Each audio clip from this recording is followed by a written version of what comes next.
True School Sports Empire proudly presents something the boxing games are missing. Hey, what's going on? It's your boy BT, and I came here to talk some boxing with the thousands of True School Sports subscribers. Now, 90 Days of Boxing, day number 51. The 90 Days of Boxing series continues, and I'm just enjoying my Sunday. It's been a bit of a weird week, bit of a weird weekend because normally most weekends, Saturday we have a fight. So normally Saturday I do my live fight reaction extravaganza with you guys, but there was no major fight card on Saturday, so I had Saturday all to myself, right? So I went to the Panthers game yesterday. We had the Anthony Joshua Ngannou card on Friday. So Friday really felt like Saturday, and Saturday felt like Sunday. So Sunday, today just feels like the week is just dragging along. And I just wanted to come on here and just talk to you guys, talk some boxing. And maybe talk a little bit more than boxing because really there's not a whole lot going on in boxing right now at this time. But if y'all want to ask any questions, you feel free to ask them. Before I get into some of the things I want to say, let me take some time to acknowledge some of the people that have already commented on the video. So we got my man Al Powell. He says, "Where are you at? You're late." I'm not late. I'm not late at all. But good to see you, Al Powell. Good to see you. Tank Williams says, "What's up?"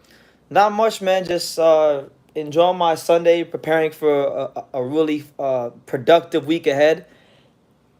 It looks like tomorrow I'll be seeing my boy Philip Hergovich because he's down here in Miami. So I'm hoping tomorrow. I'm planning on going to see him at the gym tomorrow, or one of the gyms here in Miami, and then getting my interview with him and getting some content done. Just keeping this whole thing going, man. It's been a very very life-changing 51 days since we started this live series, and I feel like every time I go live, I'm just going as a person. But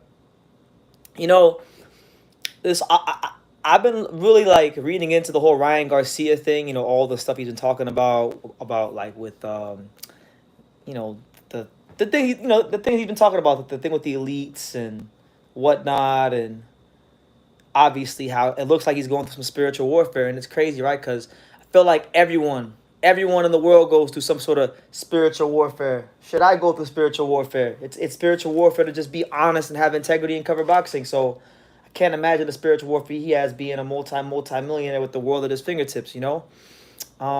Listen, it's Sunday, so I'm gonna turn into Pastor BT here for a second. I'm sure you guys that are watching this are going through something in life. You're going through some sort of anguish. You're going through some sort of affliction. Maybe something's got you down. And I got to be honest,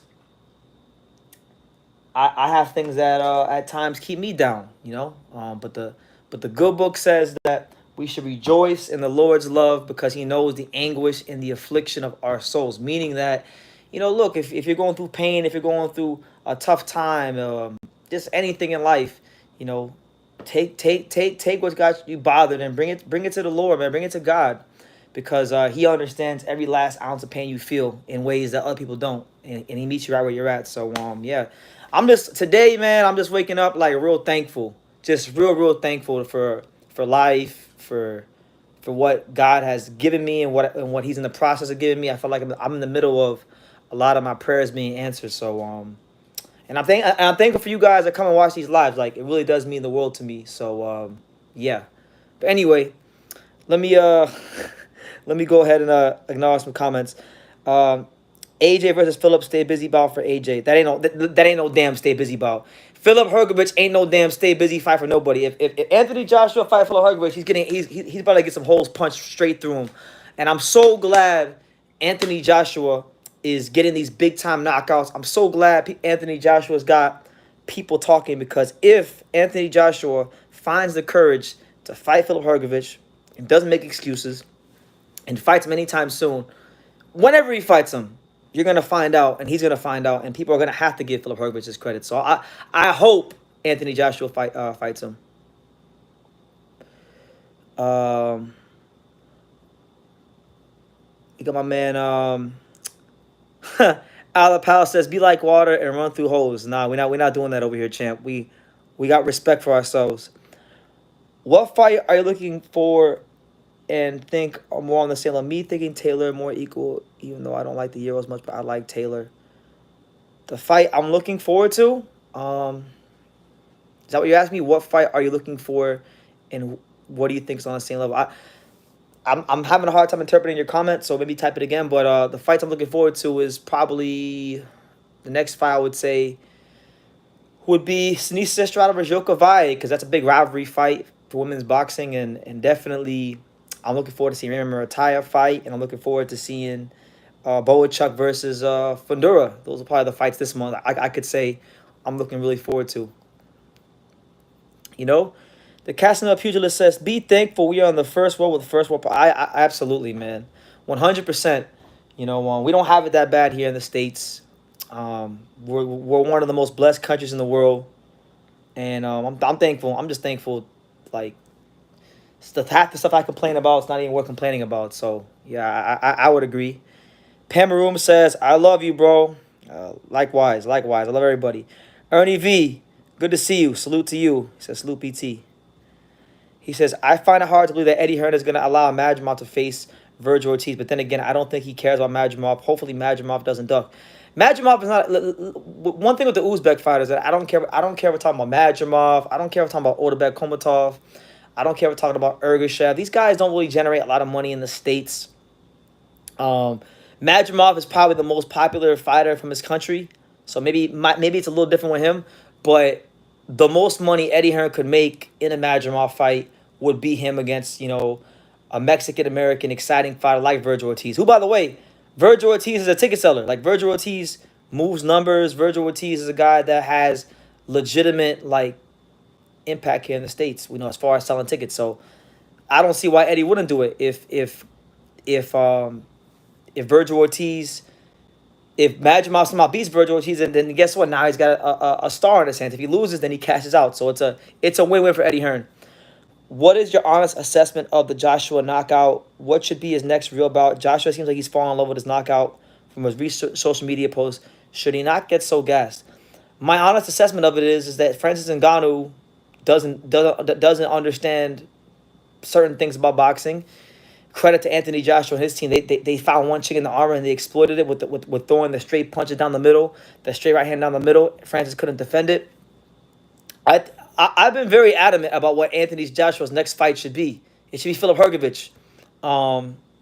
But as always in boxing, the business oftentimes overpowers the sport. I was having a conversation in the wee hours in the morning today with a very prominent manager in the sport that I know, and we were talking about that, and the business about guys. I say it so many times, and I'm sure other people say it, but I really don't think people fully understand how much the business of boxing really runs this sport. Because you could be the best fighter in the world, but when it comes time to fight down at that top level, pay-per-view level, championship level, networks want fights that are going to turn over a profit and deliver the numbers. So it doesn't matter how good of a fighter you are. The real market value is the viewership that you generate, right? So that's why Hrgović is having a hard time getting the fights, because he's not fighting enough, and then he's from Croatia, so that puts him behind the eight ball because they don't have a big boxing market, right? And yeah, it's just crazy. Sometimes I really wish I could record some of these conversations I have and play them for you guys, but it's just ridiculous. Khaled says, "Come on now, Hrgović needs to rematch Zhang." He doesn't need to do anything. He doesn't need to do that, but I know he wants to. I've talked to him about it in previous interviews. Hrgović, listen, I'm gonna say it like this, and I'm gonna raise my voice a little bit, cause now I'm getting a little fired up. All right. I always get these Johnny come lately people that come in my chat and they say, "True School, Hrgović needs to rematch Zhang, don't you think?" I'm like, yeah, he does. Yeah, he's asked for the rematch. I've talked to him about it on here. It's documented from early last year. He said he wanted to fight Zhang in a rematch. It's Zhang who doesn't want the rematch. It's Zhang who's calling out everybody else. It's Zhang that doesn't want to fight Hrgović. So now, look, Hrgović is the IBF mandatory. So I feel like Hrgović could do whatever the hell he wants now. He had to fight tooth and nail. He got screwed over so many times to get the damn IBF mandatory spot. The Zhang rematch will be there, but he's been calling for it. He's been calling for it. So y'all need to take that up with Zhang. Or maybe if I meet Zhang or someone from his team, I gotta take it up with them because I'm getting tired of it. I'm getting tired of all these Johnny come lately MFs saying he needs to rematch Zhang when he's already asked for the rematch with Zhang well over a year ago. But Zhang calls out everyone else, and you guys give Zhang a pass for it. So that's what it is. What opponent would you be impressed with Earl's comeback fight?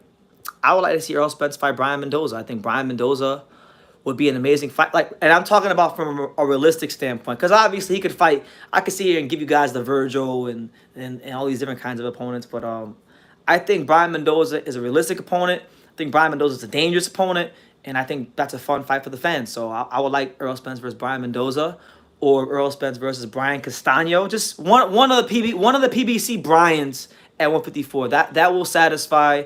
That will suffice if, of course, Earl Spence's ambitions are to continue boxing. So, okay, so why does AJ need to fight Hrgovic then? AJ just beat Wallen and Ngannou. Who the fuck is Let me not curse. It's Sunday. I'm trying to walk in the spirit. I'm trying to, be like Jesus. I'm trying to be a godly man, and y'all get me out of character. Who's Francis Ngannou? Who the hell is Francis Ngannou? Francis Ngannou was nobody. Francis Ngannou. You really gonna use Francis Ngannou as a speaking point?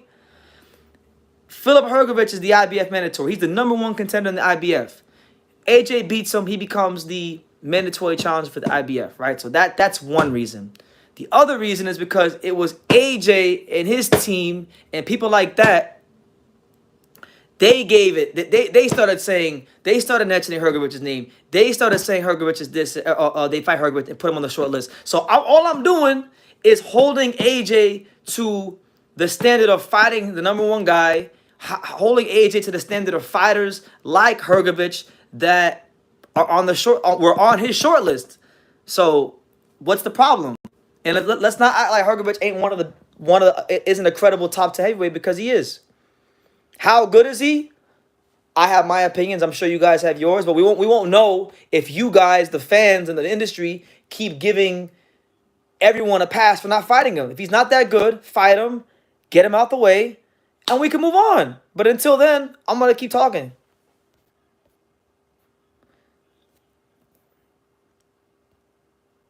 I know you like Brian Mendoza, but I'm not high on him, to be honest. That's okay. But he's still a credible opponent for Earl Spence 54. I mean, Brian Mendoza, Brian Castano, or even like a Jesus Ramos. I think any one of them three, if Spence, because those are all like top 15 PBC 54 pounders. Any one of them three will satisfy. I couldn't really complain about any of those guys being the opponent.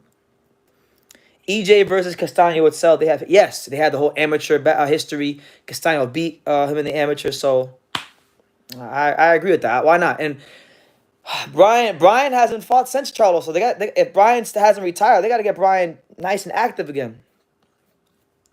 Francis is the only two. Yeah, y'all want to come on here and talk about some Francis Ngannou, like bro, Francis.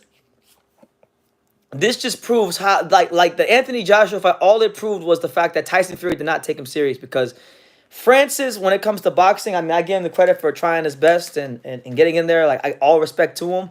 But like Anthony Joshua showed you, Francis Ngannou's a can. Like, he's a straight can. And Tyson Fury is even more of a can for damn near losing to that guy. You know? That's how I feel. If you want the honest to God's truth. You speaking like AJ is the IBF champ. He isn't. No. AJ is the #3. I think he's the #3 or #2 contender in the IBF. Hrgovic is #1. So call me crazy. Call BT crazy. Call the untouchable crazy. I like when #1 fights #2, because guess what? When #1 fights #2 or whatever, #1 fights #3, when the top contenders fight each other, you get fights like what we had in New York, upstate New York, a couple weeks ago when Oderbek Komatov Raymond Ford gave you guys a classic. But that's how it is. It's like people don't want to see guys who actually earn the shots get the shots, and that's one of the problems of boxing today. Ngannou really was the lineal champion, so now AJ is the lineal. You know what? If you think Ngannou won, like I thought Ngannou beat Fury, so technically you're not wrong. So he's the man. So Anthony Joshua is the man again. How did Sebastian Fundora get a title shot coming off of a loss? Very simple. It's very simple how Sebastian Fundora got a title shot coming off a loss. Sound it out with me and say it with me, ladies and gentlemen. Samson Lukowicz. That's how he got the title shot. You know, I tell you guys often, and I tell you guys frequently, a lot of times in boxing, it don't depend about how good you are. It's all about who's behind you, you know. And Samson Lukowicz is a very influential figure in this boxing game, and that's why I got the shot. That's what I think. That's the only way I can reconcile you getting knocked the hell out by Brian Mendoza and then you getting immediate title shot. He got knocked out into the shadow realm, into like the third dimension, to the eighth dimension from Brian Mendoza, and he's getting a title shot. And he hasn't fought since then. And the only reason I think he is getting the title shot is because Samson Lukowicz has enough pull with the governing organizations to, you know, talk them into him getting the shot. And is it fair? No. Should boxing be that way? No. But is that how boxing truly is?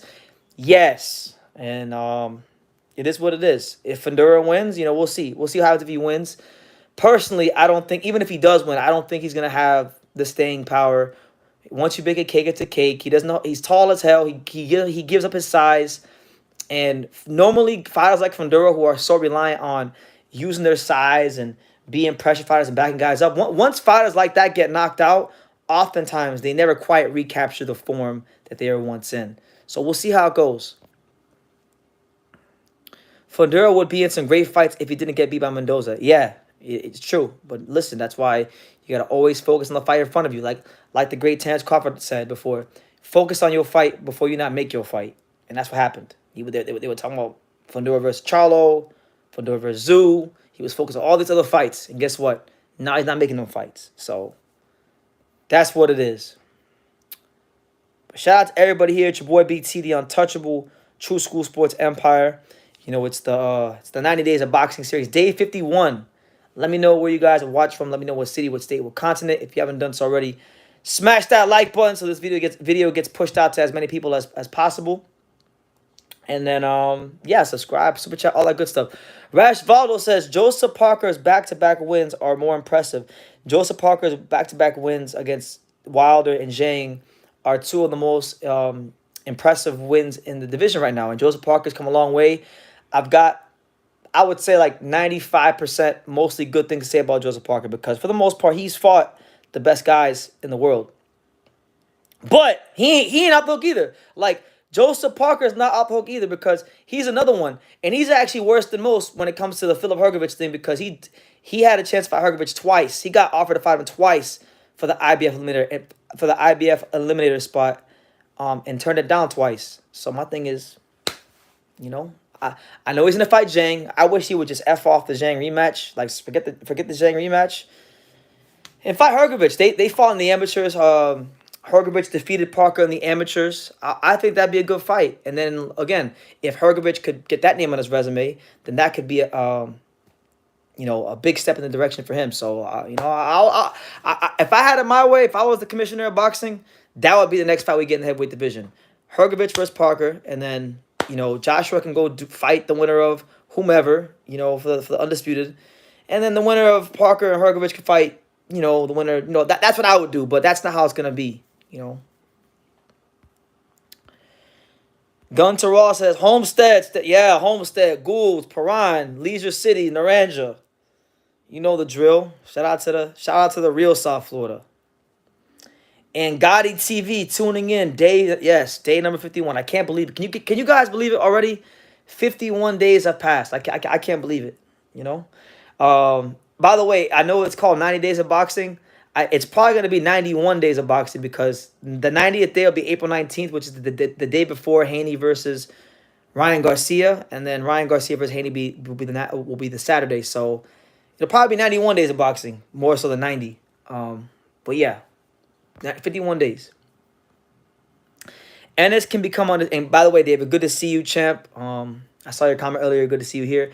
Ennis can become undisputed at 147 since it's weak, but it won't do anything for his marketability. I don't know about that. If he could be active, if they could actually box him frequently enough and he could be active, then I would like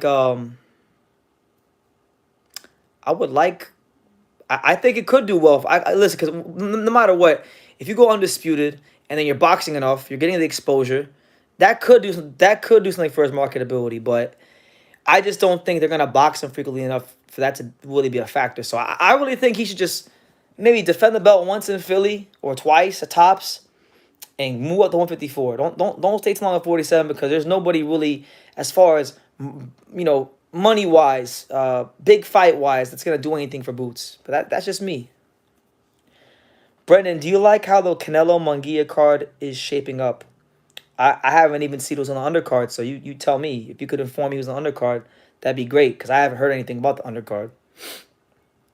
Eddie Morales says Jacobs Berlanga.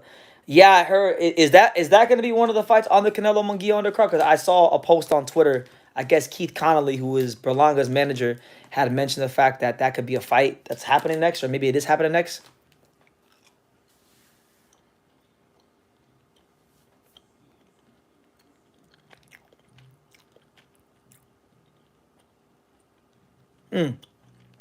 Zoda Ramirez versus Austin Gulli. Man, that's a good fight.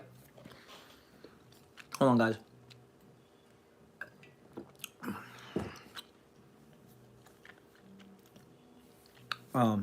Yeah, Zotto versus Arsenal Goulamirian is a good fight. Like, Zotto's getting a chance to become cruiserweight champion, the first Mexican to ever win the cruiserweight belt. People forget Zotto was the first to win, the first Mexican to win a super middleweight title. So he's shooting for more history. The unfortunate thing for him is it's going to be the same day as Thurman versus Zoo. So I think it's going to get greatly overshadowed, and people aren't going to really like pay attention to it the way they should. But good fight, and a chance for Goulamirian to get a big fight and show the world what he could do, because he's been one of the most relevant champions in boxing for years. He's had that belt in the WBA for years, and it's unfortunate because you put on the boxing gloves to become world champion, and then you become champion, and you don't really get no momentum. You don't get really like anything big that happens to you. So good for him. Ennis is on the Munguia Canelo undercard fighting card. That's not a good fight. It's not a good fight, honestly, like that I want to see. But if Ennis is on the Munguia Canelo undercard, then good for him. It's a chance for Boots to really and truthfully like show the world what he can do on the biggest stage he's ever fought on. Because I've been to Boots. I've been to a Boots fight. Like I went to Boots' fight when he fought Thomas Delorme at the Mandalay Bay. There was nobody there. And Boots now gets a chance. He's in a fight in front of like a sold out crowd. That's gonna be a big Mexican crowd. So he better make good on this fight, because the last time he fought on the big card was when he fought Karen Chuka John on the Javante Davis Hector Garcia undercard, and we know how that went. So he needs to make a statement in front of a lot of people. Valdez and Wilson is on the Friday before Zoo and Thurman, correct? Yeah, it is. Thurman and Zoo is Saturday the 30th, and then Wilson versus Valdez is Friday. So Wilson versus Valdez, or Valdez Wilson, is the 29th. Thurman versus Zoo is the 30th. And funny enough, before I went live, I just booked my plane tickets to Arizona and Las Vegas. So the dates are locked in. The dates are there. I'm gonna be in Arizona a couple days before the fight, and then I'll be arriving to Vegas the night of Thurman versus Zeus. So and then I'll be in Vegas for like a week. We'll cover the Pacheco fight, and then after that we'll be flying back to Florida for a fight that I'm excited for, but it hasn't been announced yet. So we'll stay tuned for that. Chris Maya, what's good, champ? He said, "What up, BT? What's good, man? Just living. I got my Scarface get up right now. I got my shirt with the buttons open, with the little mini Cuban link chain. Looking real Miami right now. Just chilling, man. Just talking, trying to keep the 90 days of boxing streak going, and just seeing what's up. Before we get a really really busy and productive week started. A lot of content dropping tomorrow. A lot of gyms to go to this week here in South Florida. A lot of content to get for you guys. So just making it do what it do. How are you guys? How's life? Did you hear that Carrot is close to becoming Boots' mandatory again? He's knocked out a couple guys. Yeah, Yeah, I have. I have. Karen is supposed to fight. I believe he's fighting Harry Scarf. And I think Harry Scarf's a good little fighter, but I think Karen should be Harry Scarf. So listen, man, Boots can run, but he can't hide from Karen Chukajan, the real boogeyman of the welterweight division. It's getting to that point where Karen Chukajan versus Boots 2 might be one of the best fights to make in the welterweight division. Honestly. Um, Clayton was a good fight for Boots and Crowley as well. As an upcoming fighter like Boots, it's your job to take out all rival contenders. Yeah, but I think what everyone's trying to get at Casanova Pugilist is that the welterweight division doesn't have any big names. So it's like all the guys Boots is gonna fight. He's not gonna get credit for beating. And it's not gonna do a whole lot for him, right? Now I'll tell you this: if he's gonna stay at 47, I'm gonna say it like this: Boots has about. I'm gonna give him a one. He has a one fight grace period, so he can make one defense. After that defense, I'm gonna start really like making a lot of videos about the guys I want to see him fight. Which at welterweight, it's only two guys I want to see him fight, which is Giovanni Santillan and Jin Sasaki. Those are the two fights I want to see. So fight Crowley, do your thing, and if you're not successful, if you are successful, Giovanni Santillan, Jin Sasaki. Otherwise, anything else to me is foolishness. I don't care about Barrios, but I'll accept it. I like Stanionis, but Stanionis hasn't fought in a while. Give me Stanionis. Give me a Santillan coming off the big win against Alexis Rocha. You know, Top Rank thinks highly of him. I think they would make that fight. Jin Sasaki, guy that can punch, is in exciting fights. You know, I know he wants to fight in the States. He's Japanese as well, so that he's bringing Japanese television involved. You know, those to me are the two most interesting fights for Boots at welterweight. But I know a lot of people don't know those guys. They don't know Giovanni Santillan. They don't know Jin Sasaki. So they're gonna say, "Who the hell are those guys? What do those guys do for Boots?" Brennan, what's going on with Stanionis? The guy disappeared after the Virgil and Thurman fights fell through. He's wasting prime years. I don't know, man. Maybe he's just discouraged with the business of boxing. I don't know. That's a great question. Your guess is probably just as good, if not better, than mine. Pam Maroon says, "Is it me or has the Cuban and Mexican system been turning out less quality fighters?" I don't know. Listen, Mexicans, they still plenty of great Mexican fighters, but yeah, the Cubans, they're not really up to par right now. It's not a lot. I feel like Cuban boxing ain't in the strongest position it's been at, but it's how it goes. It's how boxing goes. Countries go through peaks, they go through valleys. Like right now, I feel like Japan and Australia, they're both in golden ages of boxing, where they're both churning out so many champions across so many weight classes, and that's just how it goes. Right now, American boxing, I think, is in a bit of a down period because we got no heavyweights, we got no light heavyweights really at the top.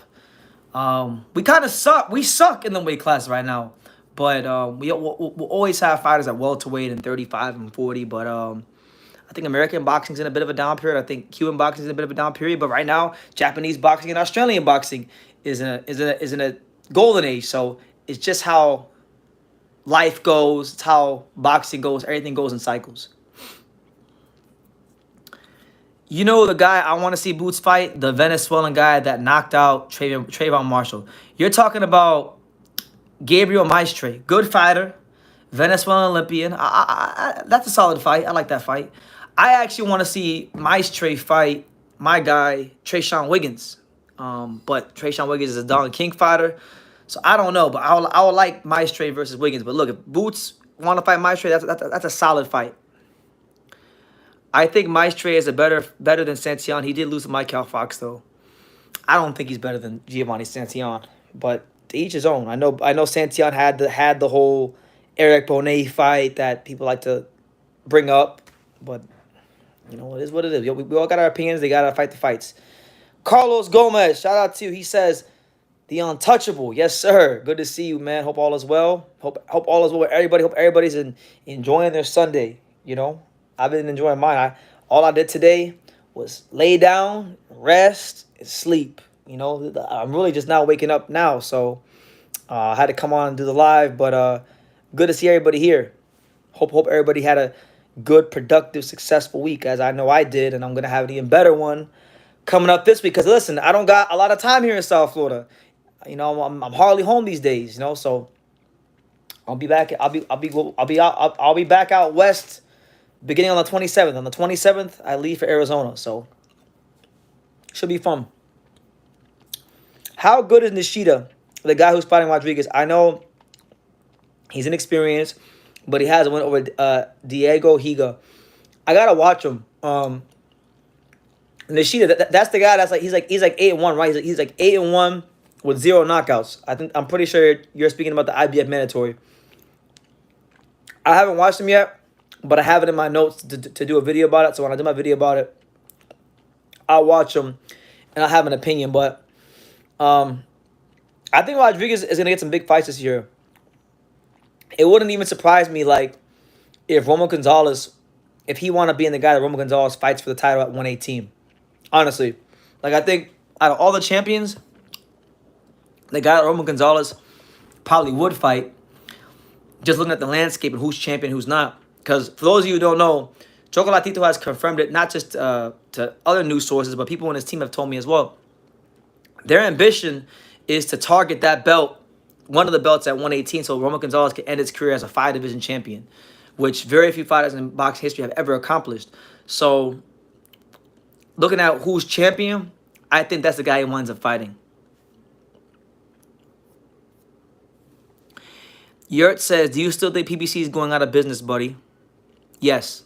Yes, I do. I don't really care. I honestly don't care. I hope they stay around. I'm glad. Al Heyman drew up a nice contract where DAZN's getting a cut of the Munguia Canelo pay-per-view. They're gonna get a big cut of the Canelo Munguia pay-per-view. It doesn't matter to me. But what I will say about PBC is they got a whole lot of fighters. They only got X amount of days from Amazon Prime, so they better just keep their guys busy and active. That's all I gotta say. But I know people that like to dick ride PBC are gonna have a lot to say. So if you ask me dumbass questions, you're gonna get dumbass answers. Is Kenshiro going to finally fight Jonathan Gonzalez, or is he going up? I wanted Nochinga versus Kenshiro, but it looks like Nochinga has to fight as mandatory. Yeah, Nochinga. I don't know what's gonna happen with Nochinga. Nochinga may fight Sonny Edwards,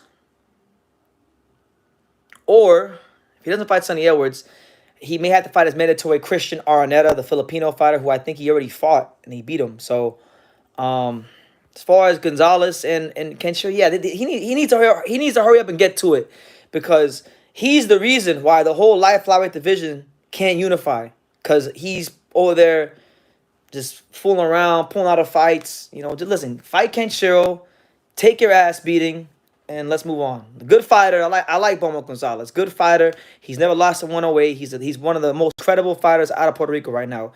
But come on, man, you've been he don't want the smoke. Man, Kenshiro will be a cool fighter to meet. I met him. I met Kenshiro. I'm actually one of the only American channels who interviewed Kenshiro. I was out there in Japan last summer. In fact, look, there's the banner from his gym right there. I got it hung up nicely. That's a limited edition Kenshiro banner. There's only like 2 or 3 of these in existence, and he gave me one after I interviewed him. So that's like one of my prized boxing possessions. Shout out to the amazing boy, one of the best fighters in boxing. I heard Sonny is fighting the Mexican guy who Nochinga just fought. Curiel? That's a good fight. That's probably what he needs to do. Who's the most active fighter in the PBC?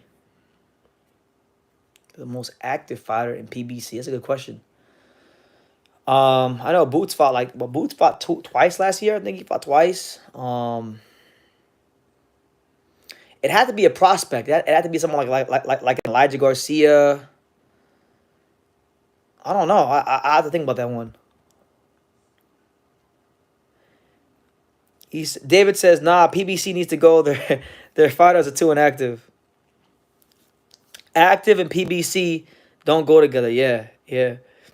JK13 says, I like your passion for boxing, BT. Oh, I love boxing, man. Boxing is literally my entire life. I'm all in with boxing. Like, it's not even just like making videos anymore. We got other things behind the scenes in boxing we're a part of. So yeah, love boxing. Vito Monecki's another one. Yup. Yeah, Vito Monecki's one of their more active fighters. Pretty much anybody who's on PBC who's not like a big money attraction, that's gonna be someone that's more active. So like, anybody who fights on the undercards a lot, um, someone like a Monecki, someone like you know, Elijah Garcia, someone like that. Who are the most active Golden Boy fighters? Jojo Diaz is pretty active. You got him. You got Eric Tudor is pretty active. Another one. They done a pretty good job keeping Floyd Schofield active. And Billy versus Kevin Lee Cejudo is the fight to make. I finally just got around to watching Kevin Lee Cejudo highlights and kind of getting myself educated on him. I know he won this fight over the weekend. Really entertaining fighter. There hasn't been too many instances in boxing history where you get like two top French contenders. So for the sake of French boxing, make that fight happen. Kevin Lee Cejudo versus Christian and Billy is probably the fight to make amongst the Frenchmen. I love boxing too, bro, but I love MMA a little more. Okay, shout out to you, man. I mean, I'm not a big MMA guy. I do know that in Miami they had a big MMA card down here this weekend, but I'm boxing. As you can see, got the Marlon Stalin picture on the wall. I mean, if you got Marlon Stalin on the wall, you know you're a boxing fan.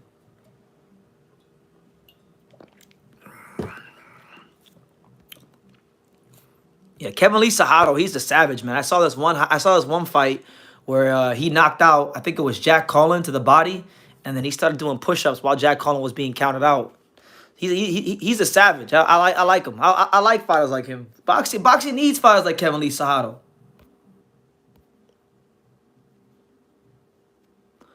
But shout out to everybody here. Make sure you smash that like button. It's your boy BT, Day 51.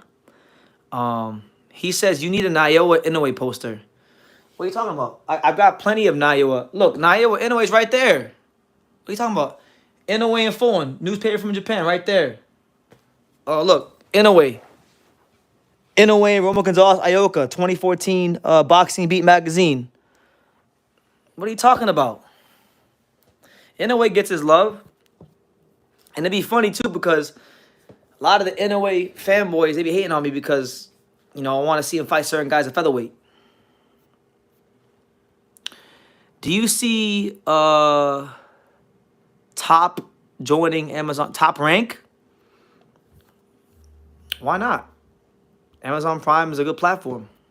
But I don't know, man.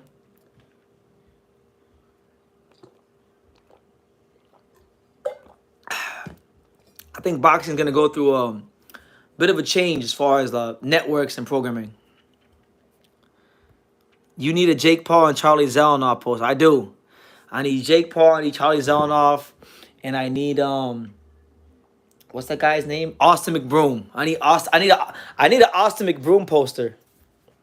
The real influencer, pound for pound, #1.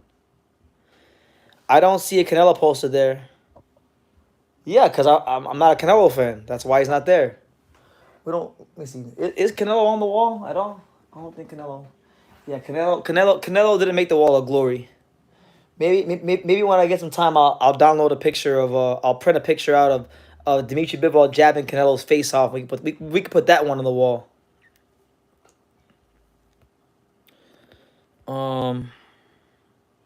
Do you think fight this past weekend are in fights of the year category? Which ones? You're talking about Parker versus Zhang and Joshua versus Ngannou? No. Joshua Ngannou could be knockout of the year though. And the only fight of the year candidates I got so far are Komatov and Ford, and then Saul Sanchez and what's his name, Maloney, and Kenshiro and Kani Salas. Those are the three fight. Those are my three like fight of the year contender so far.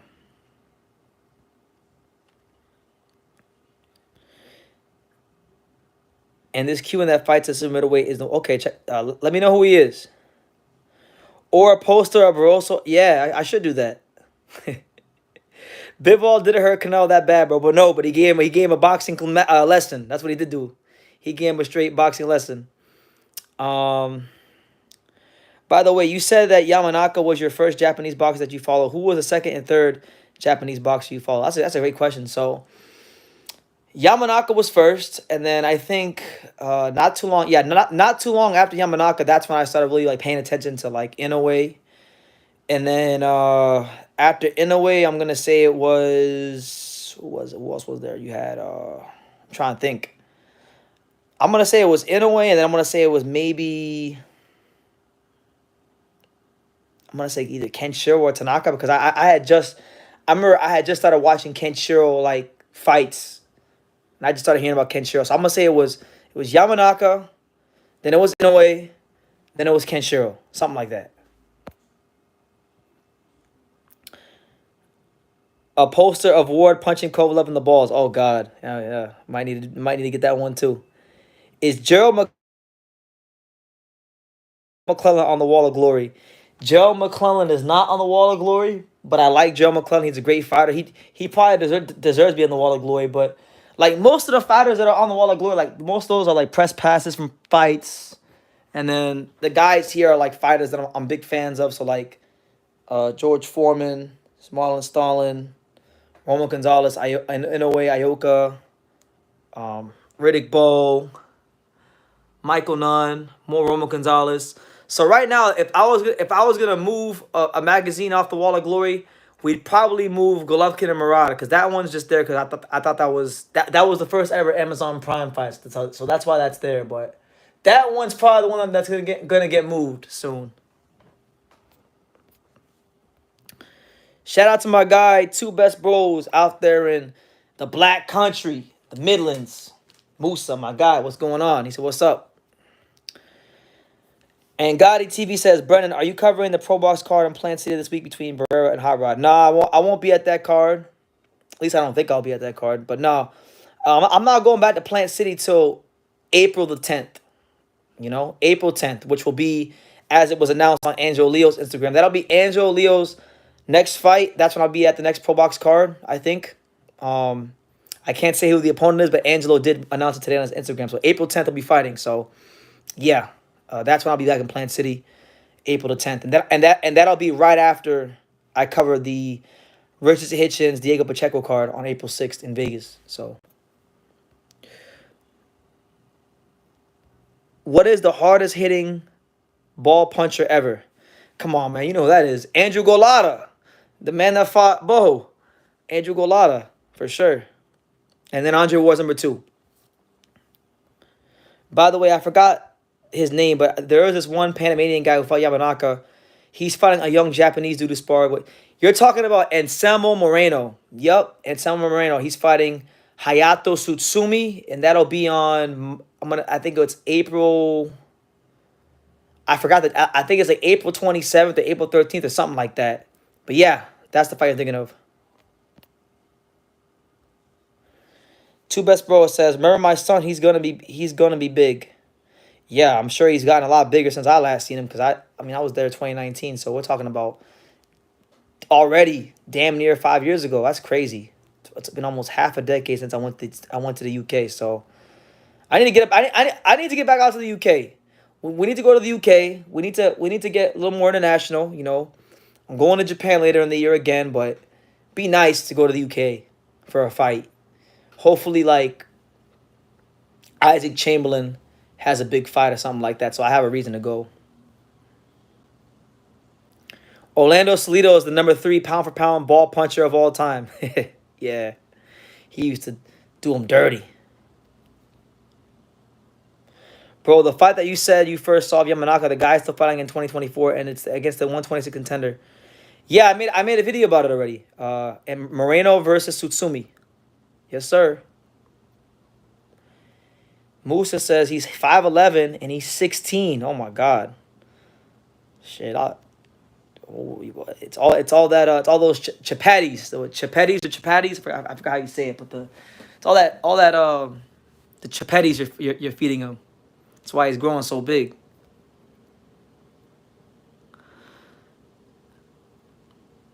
Go to South Korea and ask why their country is so low, even in boxing. That's not. You know what? That's actually not a bad idea. That's actually a good idea to go to South Korea. Pretty sure South Korea is like, I could be wrong. I'm no geography like major, but it's in Asia, so I would assume South Korea is close to Japan. So who knows? Maybe I can make a pit stop in South Korea while I'm going to Japan, and maybe we can get to the bottom of this. I might need to tap in with the South Korean boxing community and see if we can go ahead and do that. What do you think Benavides has a better chance? Who do you think Benavides has a better chance of beating? Bivol or Beterbiev? Definitely Bivol. Definitely. He ain't beating no damn Beterbiev. Beterbiev is the first guy that I think will be able to really hold his ground.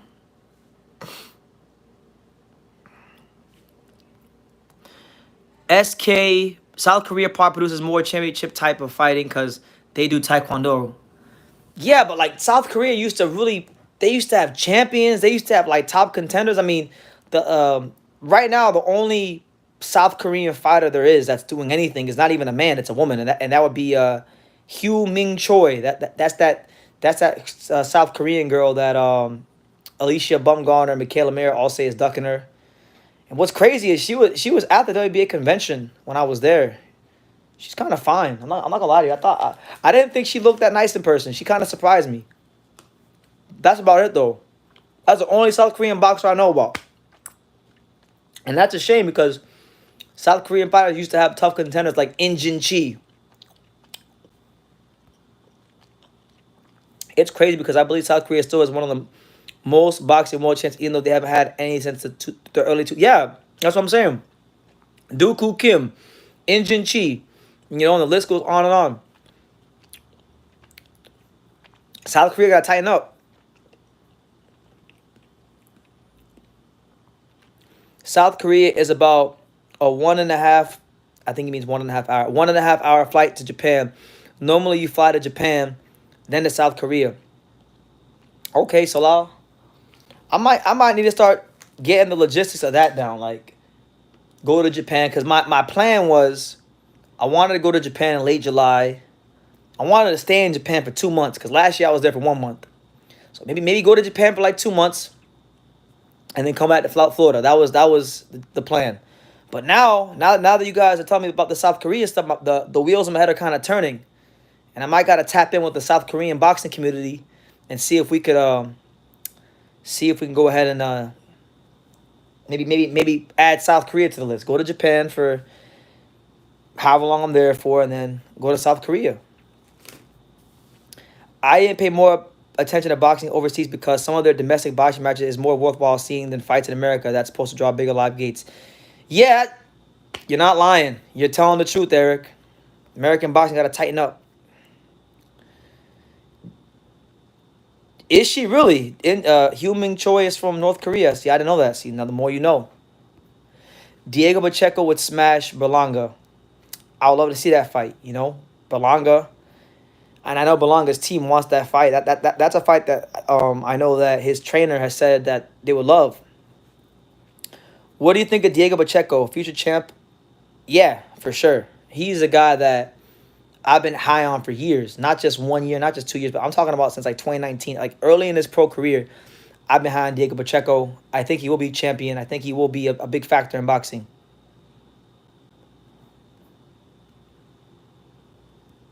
What are the prices to fly from Japan to the U.S.?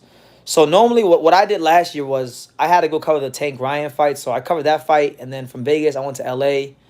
So if you fly from L.A., that's going to be your cheapest route to get to Japan. You don't want to fly, if you live on the East Coast like I do, you don't want to fly from Florida or New York. You want to fly from the West Coast because the West Coast is LA is the closest major city to Japan. So I was checking the other day. A one-way ticket to Japan was like $475. So if you do round trip, it could be like anywhere from $900 to $1,000. something like that. So yeah, that's around the ballpark. And then the good thing about it is once you get to Japan, the once you actually get to Japan from the U.S., like the U.S. dollar, the conversion rate, like the dollar is strong over there. So you can move around and you could do well over there. How many hours? When I flew from LA to Japan, it was like I'm gonna say it was like what was it like 11?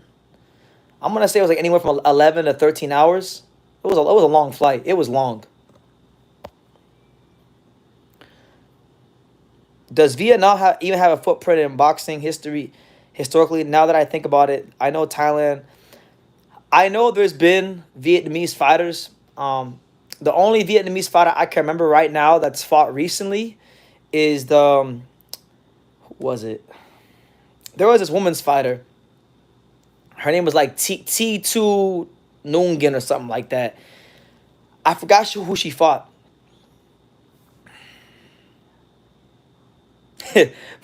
Two Best Bro says, "Fuck that. I'm scared of flying."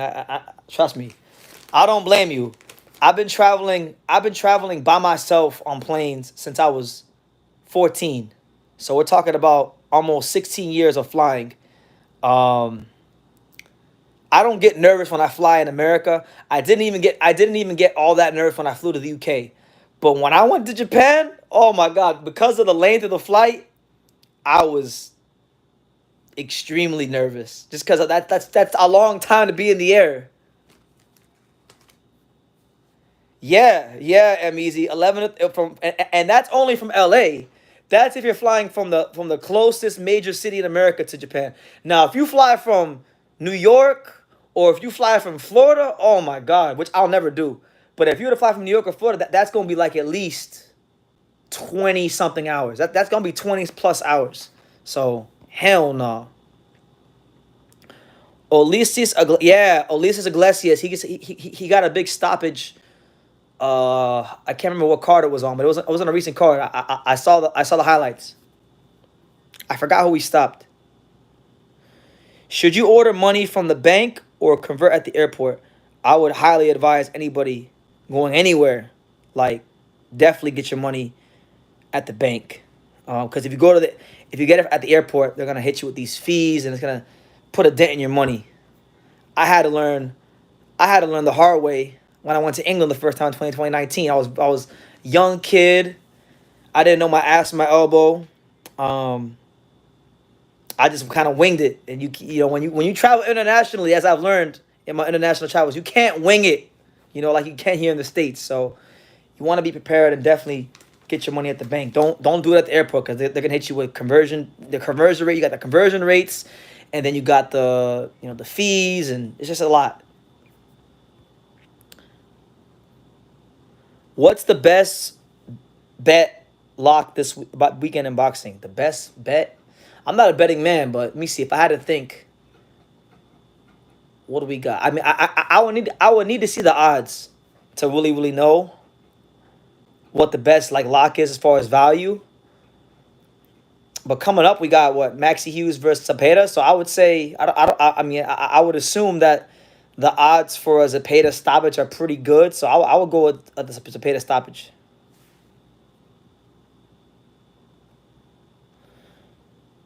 Casanova says, "I'm from Florida, but I always stop at LA before making the trip to Japan. Never flew directly to Japan. That's long. Yeah, it's yeah. I will never do that from Florida. Never, never, sir."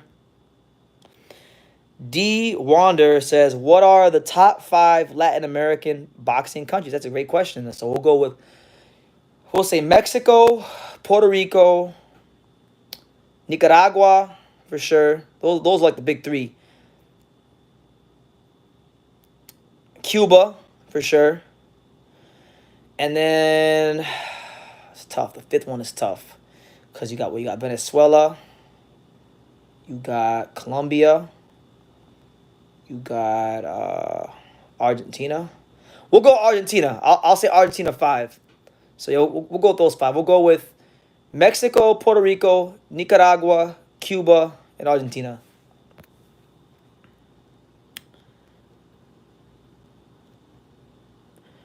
Hyro, shout out to Hyro. He says, "Are you ready for it?" He's not fighting Daniel. Stop saying Hyro. He's not fighting Daniel Lusanov. He's fighting another Lusanov. Stop. That's not Daniel Lusanov. Daniel Lusanov can't even fight because he's in the middle of a lawsuit.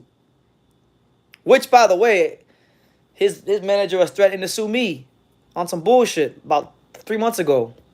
So, yeah, like I know for a fact that's not Daniel can't fight because Daniel is in a lawsuit. Williams pair to BD Max uses a sure thing bet. Yeah, that's what I'm saying. Like that's the bet. Is it a good rate to travel from Seattle to Japan? I've never checked the flights, but I would assume that it would be good because Seattle is in the Pacific Northwest, which would mean that it's closer to the Pacific Ocean, meaning that it's closer to Japan. So yeah, I would think so, but I don't know for sure. I can't really say. Argentina. Yeah, Carlos Mazon, Nicolino Loche. I mean, pretty damn good fighters. Just on those two alone, they're in the top five. Are there boxing bets for this year of the fights you want to do? Yeah, man, I'll tell you right now. Um, when Angelo Leo fights for the world title against probably, I'm thinking I have a good idea. I think he'll wind up fighting probably like a Venado Lopez, something like that. If that fight were to get made, I'm going to make a bet on Angelo because I think I'll get pretty good odds on it, and he's gonna win. Um, Good list. Personally, I put Cuba at 3. Well, I wasn't doing them in order. I was just naming the countries. Do you think fat ass do you think fat ass Zhang underestimated Parker? I think he did.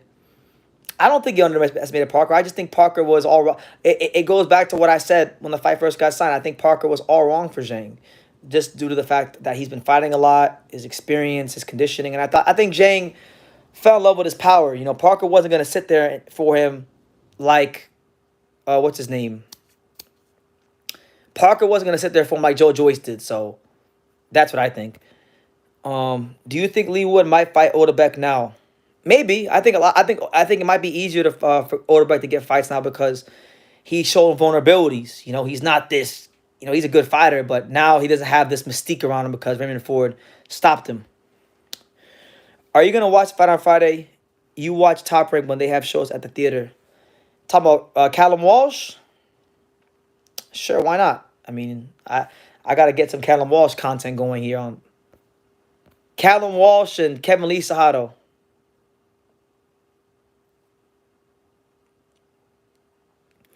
Hergovich beat a better version of Zhang than Parker beat. You know what? I actually agree with that. I actually do agree with that because I don't know why Zhang came in so heavy. He came in like real heavy for the fight.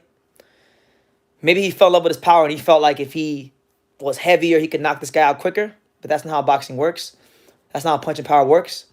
So I think, I really think you're right. That was Zhang's first big fight. That was the fight that put him on the map. For sure.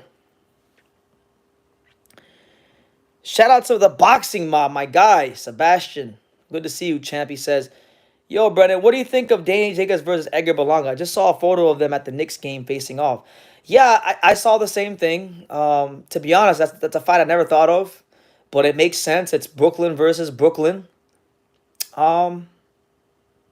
It's a good fight for Berlanga because of the name value. Like, Jacobs. Jacobs has a name. Jacobs has a lot of respect to the boxing world. So I think if he were to go in there, let's say if he were to stop a Daniel Jacobs, that for Berlanga, because of him not being able to get these impressive knockout victories most of the time over the last couple of years, that would be good for him. And look, if Jacob wins, all of a sudden, now Jacobs has revived his career and he's back in the mix of big fights. So I hope it'd be a cool fight. Two Best Bros says Hergovich isn't as good as people think he is. I think he's underrated. I think Hergovich is the most underrated heavyweight in the division. People say he's overrated. I think he's underrated. So I'm gonna disagree with you on that one. Hergovich's chin is underrated. That's what I'm saying. Like look at what Zhang did. Zhang sent Joe Joyce into the shadow realm. The second knockdown he had against Parker, he didn't even load up or throw his punches that hard, and and Joseph Parker looked like he was ready to go. He hit Hrgovic with hard, flush, accurate shots. Didn't go nowhere. The only knockdown he had was that one knockdown, which was more of a flash knockdown, which really shouldn't have been a knockdown because if he got tangled, he threw a hook. It was like a cuffing hook. Hrgovic lost his balance, and it was very debatable whether it should have been a knockdown or not. But I would love to see. I think he's underrated. He's slow. He hardly moves. I don't think he's slow. I've seen him in the gym, man. He's not slow. The way it looks on TV and the way and the way it really is in the ring are two different things. You know?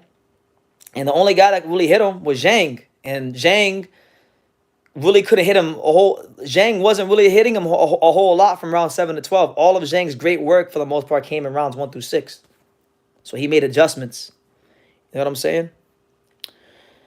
Enrique says, BT, Angelo Leo announced his next fight April 10th. Yep, and I'll be there. So now that he announced the date, I can tell you, I know who the opponent is, but I can't say. But he announced the date. I will be there April 10th. He says, wait till he fights someone with speed. Like who? He does better with guys with speed. In fact, when he fights someone with speed, that's actually when you're going to get the best Hrgovic. Can't wait. I'm begging for AJ to finally fight him. The only problem for Hrgovic is they don't. They really don't. Listen, guys, I've had little conversations with managers of fighters of other heavyweights. They don't want to fight this guy. Like, I know a lot of times when it comes to these Eastern Europeans and these Uzbeks and these Russians, it's very easy for them to play up that boogeyman title because that's the only way you can promote a lot of these guys. They really, really don't want to fight him. Like, I'm not telling you guys based off what I think, what I believe. I'm telling you what I know. They don't want to fight him. And it's for good reason.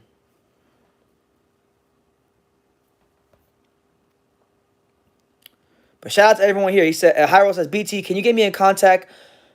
Can you get me in contact with PBC? If you really want, Hyro, if you really want some PBC contacts, I'll get you some PBC contacts. So if you're serious about it, I'll give you some contacts.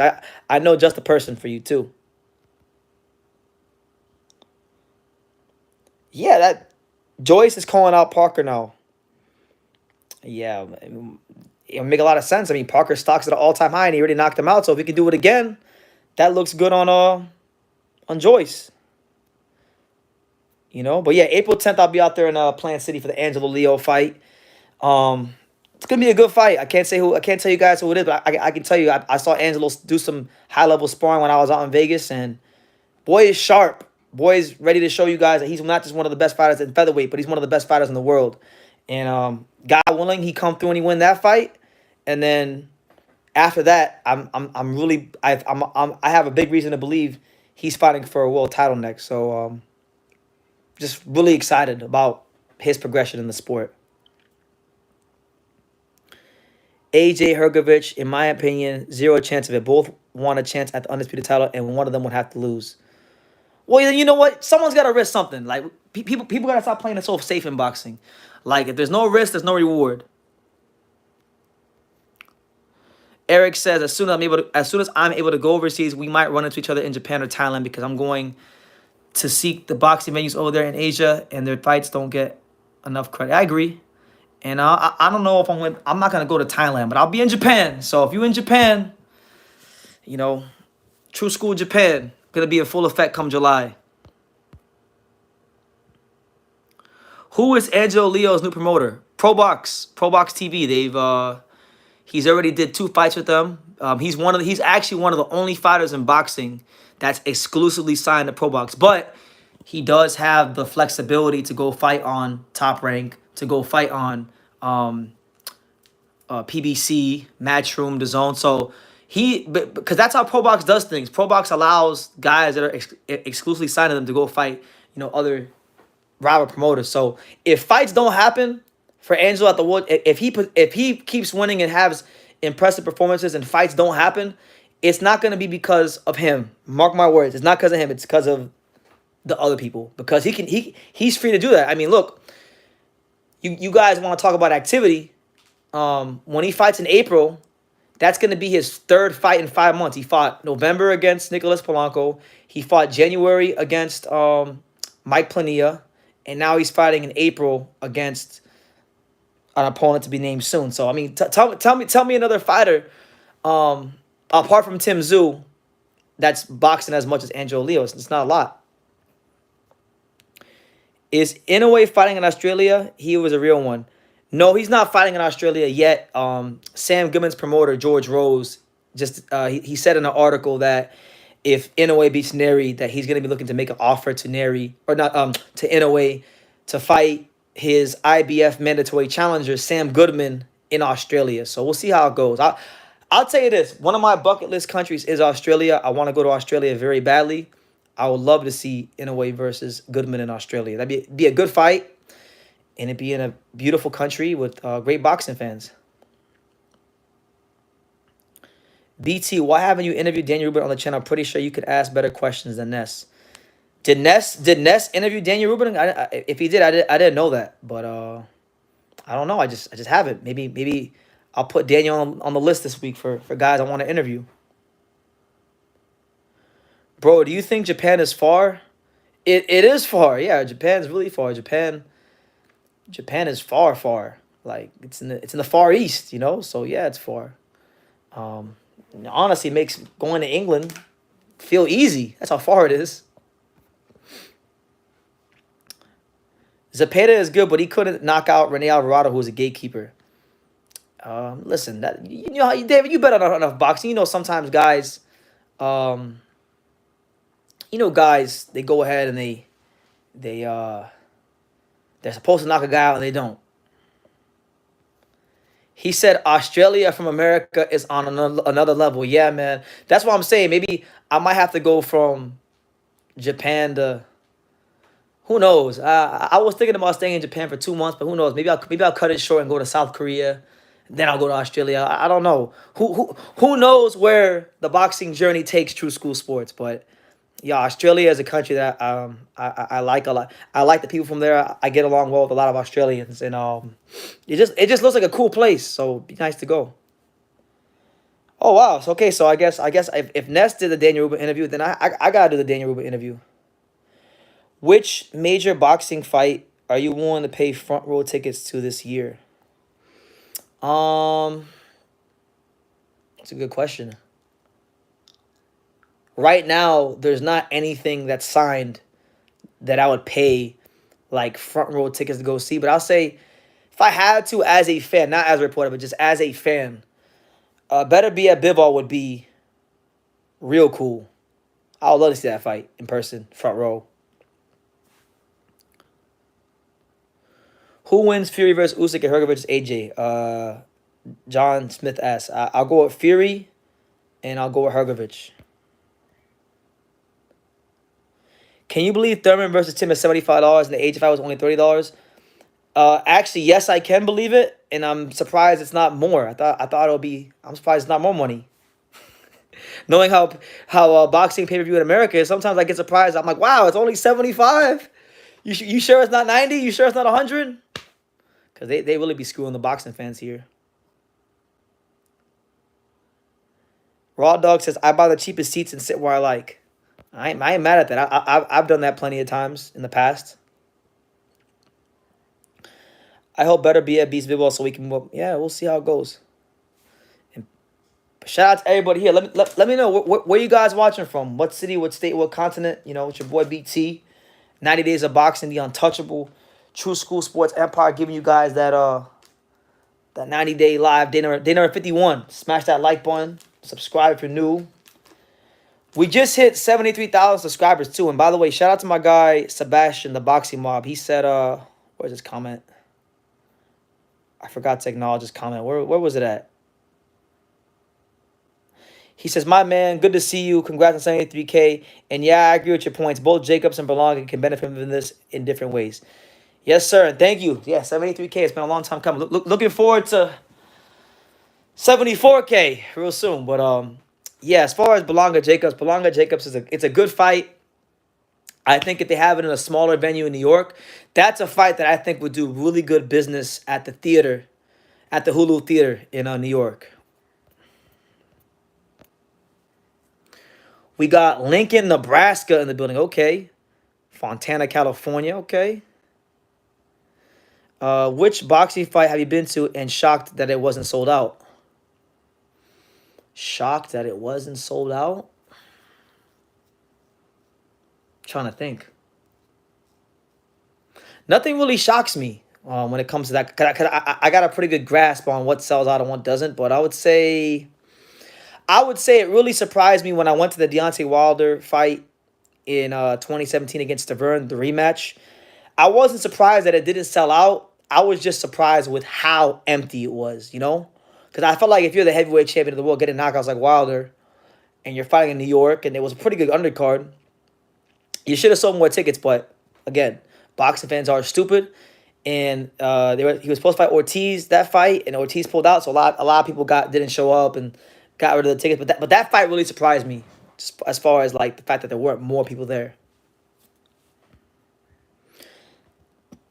We got Philadelphia in the building. We got Glasgow, Scotland. Okay.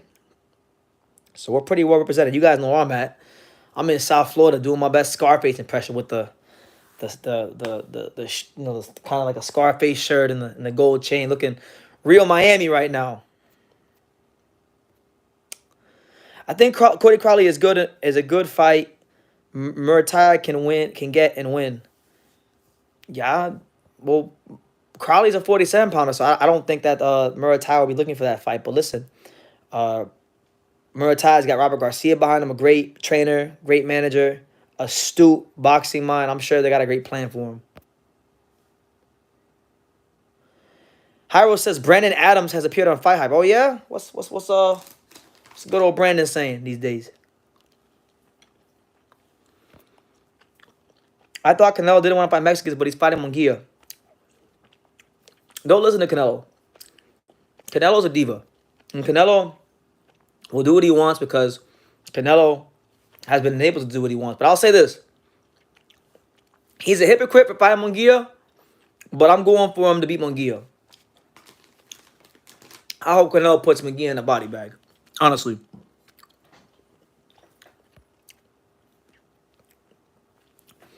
Who are the top 5 jabbers in boxing today? Dimitri Bivol, Shakur Stevenson, Ken Shiro, Artur Beterbiev, and we'll go with Terrence Crawford. That's my list. That's a pretty solid list, I think. Maybe, well, now people are going to say, what about Inoue? What about Inoue, BT? You know, Inoue too. Do you think boxing U.S. amateur system needs to get much better? I do. I think we need to get more organized because I have a lot of friends here locally that are amateurs, so I get exposed to what goes on just locally in amateur boxing, and I know how it works nationally.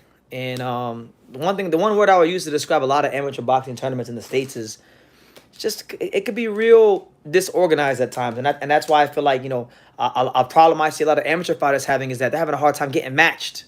I can't tell you guys how many times I go to the amateur gyms and I talk to young fighters and they say, BT, I'm having a hard time getting matched. I went to this tournament and my opponent didn't show up or they couldn't match with anybody. So, yeah, I think the U.S. amateur system needs an overhaul. Need to get more organized. I know Canelo has passed his best and he knows it, which is why he's avoiding Benavidez. Yeah, he is. But if anybody really paid attention to Canelo Alvarez in his career, you would have known years ago that was going to happen. That's why for years I got annoyed when people talked about Canelo and Benavidez because I knew it was never going to happen. Do you think Wilder should go down the Bridgeway and capture title there for the rejuvenation process? If he can make the weight, I think it'd be interesting. I think he would add some much-needed attention to the Bridgeweight division.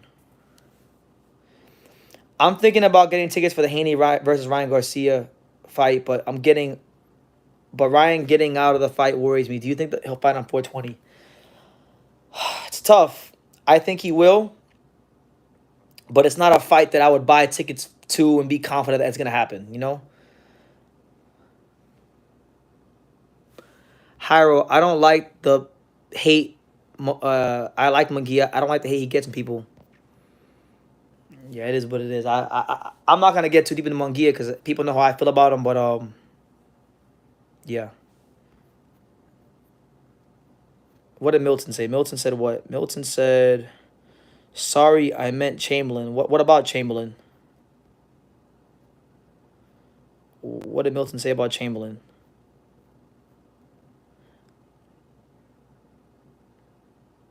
I don't know. I don't know. I don't know who you're talking about. What Chamberlain? We need boxing programs in school. I agree.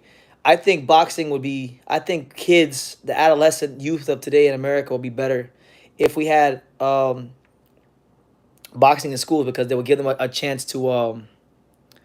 It would give them a chance to really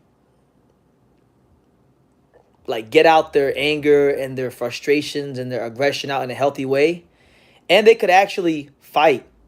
Like they could actually learn how to fight because most of these kids can't fight. That's why a lot of them resort to talking about guns. They take pride in the fact that they ain't got no hands and that they want to shoot instead. So it's like it'd be good. I think it'd be healthy, but there's this agenda in the world these days for um, the feminization of men and to keep men soft. So that's why there's no boxing in schools. It's all part of the plan. Um, he wouldn't face Andre. That's why BT doesn't like him. What's funny is that's not even the main reason why I dislike Munguia. That's probably like the second or third reason. The main reason I don't like Jaime Munguia is because he got his ass beat by Dennis Hogan and got the biggest gift decision of 2018. That's the main reason. With America as big as it is, how can the amateurs have a problem with opponents? Because a lot of the kids um, are incentivized to play other sports. So like in America, because there's no like college, like the mentality is, Musa, that why go get hit in the head and box when if you're good at American football or basketball or baseball or hockey or tennis or soccer, you can go to school and get a scholarship or a free ride to school. So that's one of the main reasons that a lot of the athletes in America go to those sports. The only kids in America who really box are kids that either A, they have like brothers or family that were already in the sport, or B, they come from the trenches. They come from the grimiest ghettos in America, and the boxing gym is the only place within a 10-mile radius of where they live that is a safe haven where they can go and be protected and have male guidance and male leadership and really cultivate good sound character. That's it. For the most part, those are the two types of people that box in the USA. Either people that already have some sort of connection to the sport, or people from the ghetto, you know, or just a background where they don't have a lot of male. It doesn't always gotta be the ghetto per se, but it could be a background where there's not like a lot of male guidance, which tends to be the ghetto.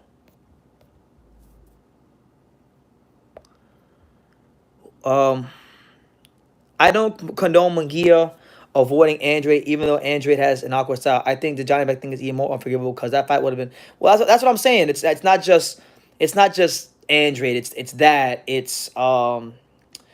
the opponent selection from Golden Boy.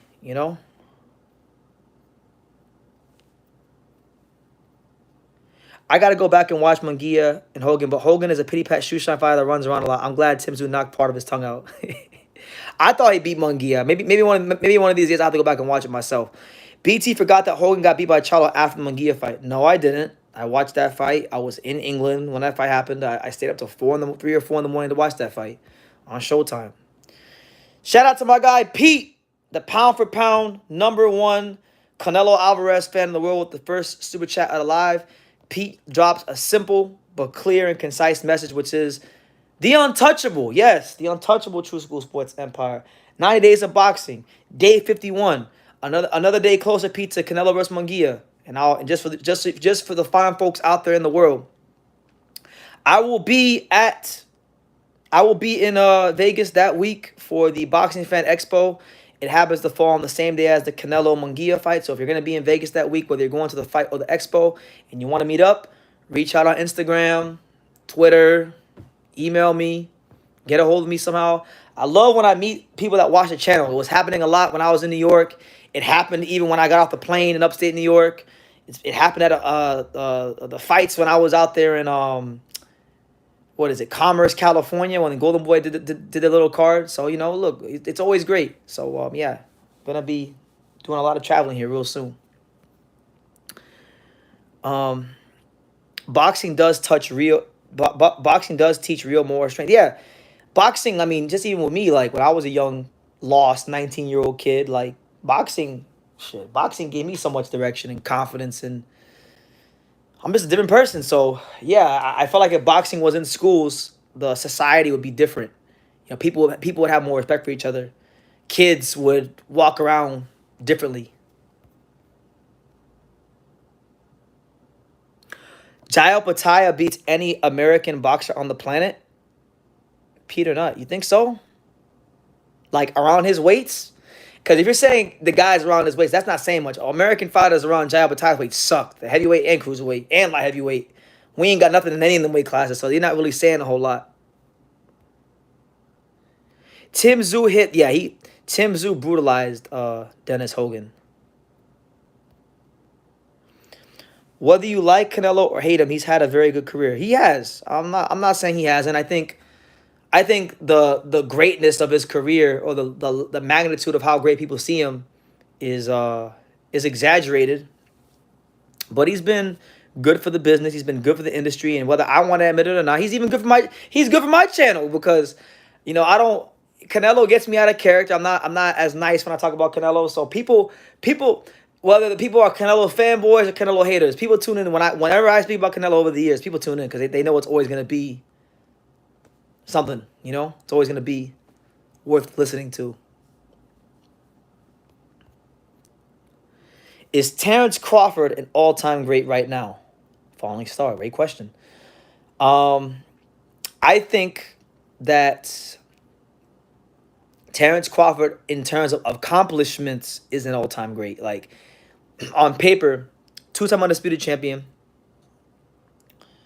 3-division champion, 3-division lineal champion. Accomplishment-wise, he is an all-time great. But in terms of the opponents, I know people. He beat Spence, so he won his legacy-defining fight in great fashion. But I feel, and it's not all his fault. Like, not all of it is his fault, because PBC did kind of freeze him out. Back in the day, they tried to freeze him out, so it's not all his fault. But I think, yeah, he does still need some bigger fights, like better opponents to put the finishing touches. I want to see him fight Tim Tszyu. I want to see him fight Jaron Ennis, but he don't want to fight Jaron Ennis, and it really don't sound like he want to fight Tim Tszyu. And guys, I'm gonna tell you like this: I was making some phone calls this morning, because every now and then, when I get really, really curious about something, if I know anybody close to situations, I'll make phone calls. If I know anybody who has the information, I will make the phone calls, and I'll be like, hey, what's going on with such and such? So I was talking to one guy this morning, like 5 in the morning. At 5 in the morning, I was talking to this one guy who is very close to the Eubank Crawford situation. So I asked him in plain English. I said, hey, man, like, is there any truth to Crawford versus Eubank? Like, is it just nonsense? Is it bullshit? And from what I was told, sounds like both fighters have signed their part of the contract, and now they're just ironing out where it's gonna be, and where it'll take place. So we'll see what happens. I feel like this is a better way for Crawford. If Crawford's gonna fight Canelo, this is a much better way to move up, because you can fight Eubank at 60. So 2 weight classes is still a jump up in weight, but it's not like it's not a huge jump in weight. And then you can go up to 68. So we'll see. John Smith says, how will that work when they have the same coach? I have no idea. But I can tell you guys, both fighters they've been talking. They've signed their parts of the deal, supposedly, according to who I was talking to, and they're just ironing out the rest. Shout out to Pops. How high do you rate Nick Ball? Can he be champion? He's already a champion in my eyes. They robbed him. But he's a very good physical fighter. Jared Anderson is only a 4-1 favorite against Riyad Miri. What does that tell you? That tells me that the bookies don't think much of good old Jared. But it's the pressure though. I'm 23. Do you want to meet Junto in Japan? I was gonna meet Junto in LA, but our schedule just didn't align. He trained in LA a lot, so I'm hoping when I go out to the West, I'll be back in Vegas.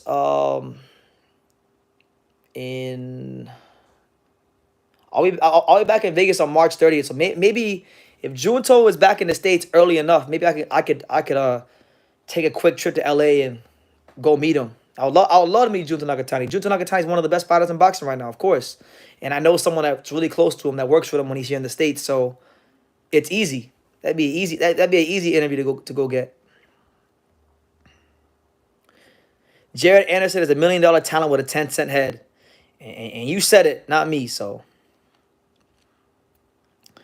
Shout out to Karma Serene. She said he's only 23. It's the pressure though. Why is Jared Anderson so hyped? I think Jermaine Franklin is better than him. That's crazy. I like Jermaine.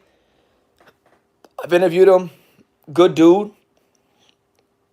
I don't think he's better than Jared Anderson. But the reason he's hyped up is because he was a big-time amateur here in the States.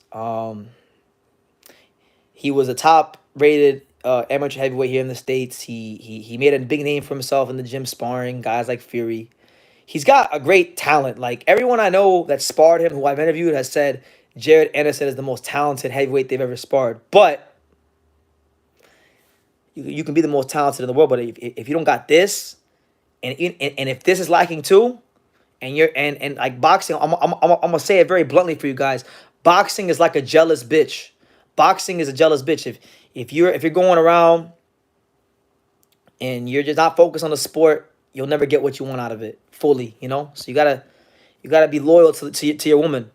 You know, gotta be loyal to your woman. Be loyal to the woman that is boxing, and she will be loyal to you. I noticed you are moving around the world compared to years before. How does it feel that Florida will be less in your life from now on? I love South Florida, so if I'm gone from South Florida for a month, I get real homesick, like really, really homesick. I need to see palm trees. I need to see beautiful lad women. I need to be home, right? But I've had in 2021, I spent about 4.5 to 5 months, not all at once, but like throughout the year, broken up in Texas, in Vegas, in California. So I've had years like this before, but this year's a bit different because I'm going to be incorporating a lot more international traveling. So it feels good, man. It feels like some of my prayers from back in 2018 are starting to be answered. And I'm just so thankful and blessed and happy that all these years of just sticking with covering boxing has got me to a position where now, like, I can actually travel. And when I travel, like, I'm not going to places like broke like I was years before. You know, I'm just like I said, man. I really do feel like I'm the most blessed guy in the YouTube boxing community because I get exposed to so much cool things in boxing. It's just great.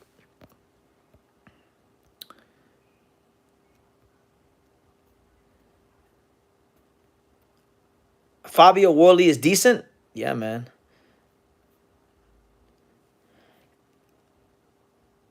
Johnny says, do you know any guys to fight at 135 ready by Saturday?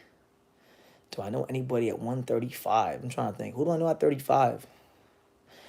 I know a guy at 30 that could maybe fight at 35. That's fought at 35.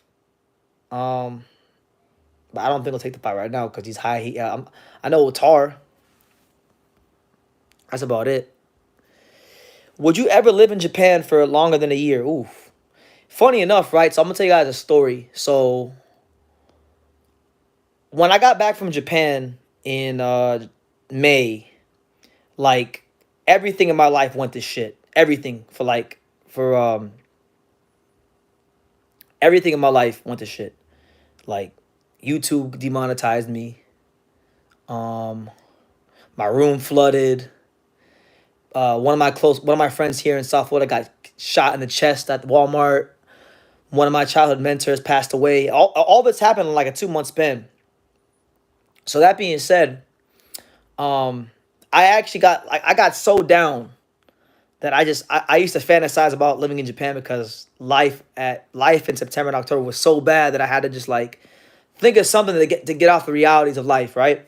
So I looked into it. I spent like a month or two just looking into living in Japan, and it was kind of durable. Like it was kind of doable. It was doable. It's more doable than I thought it was.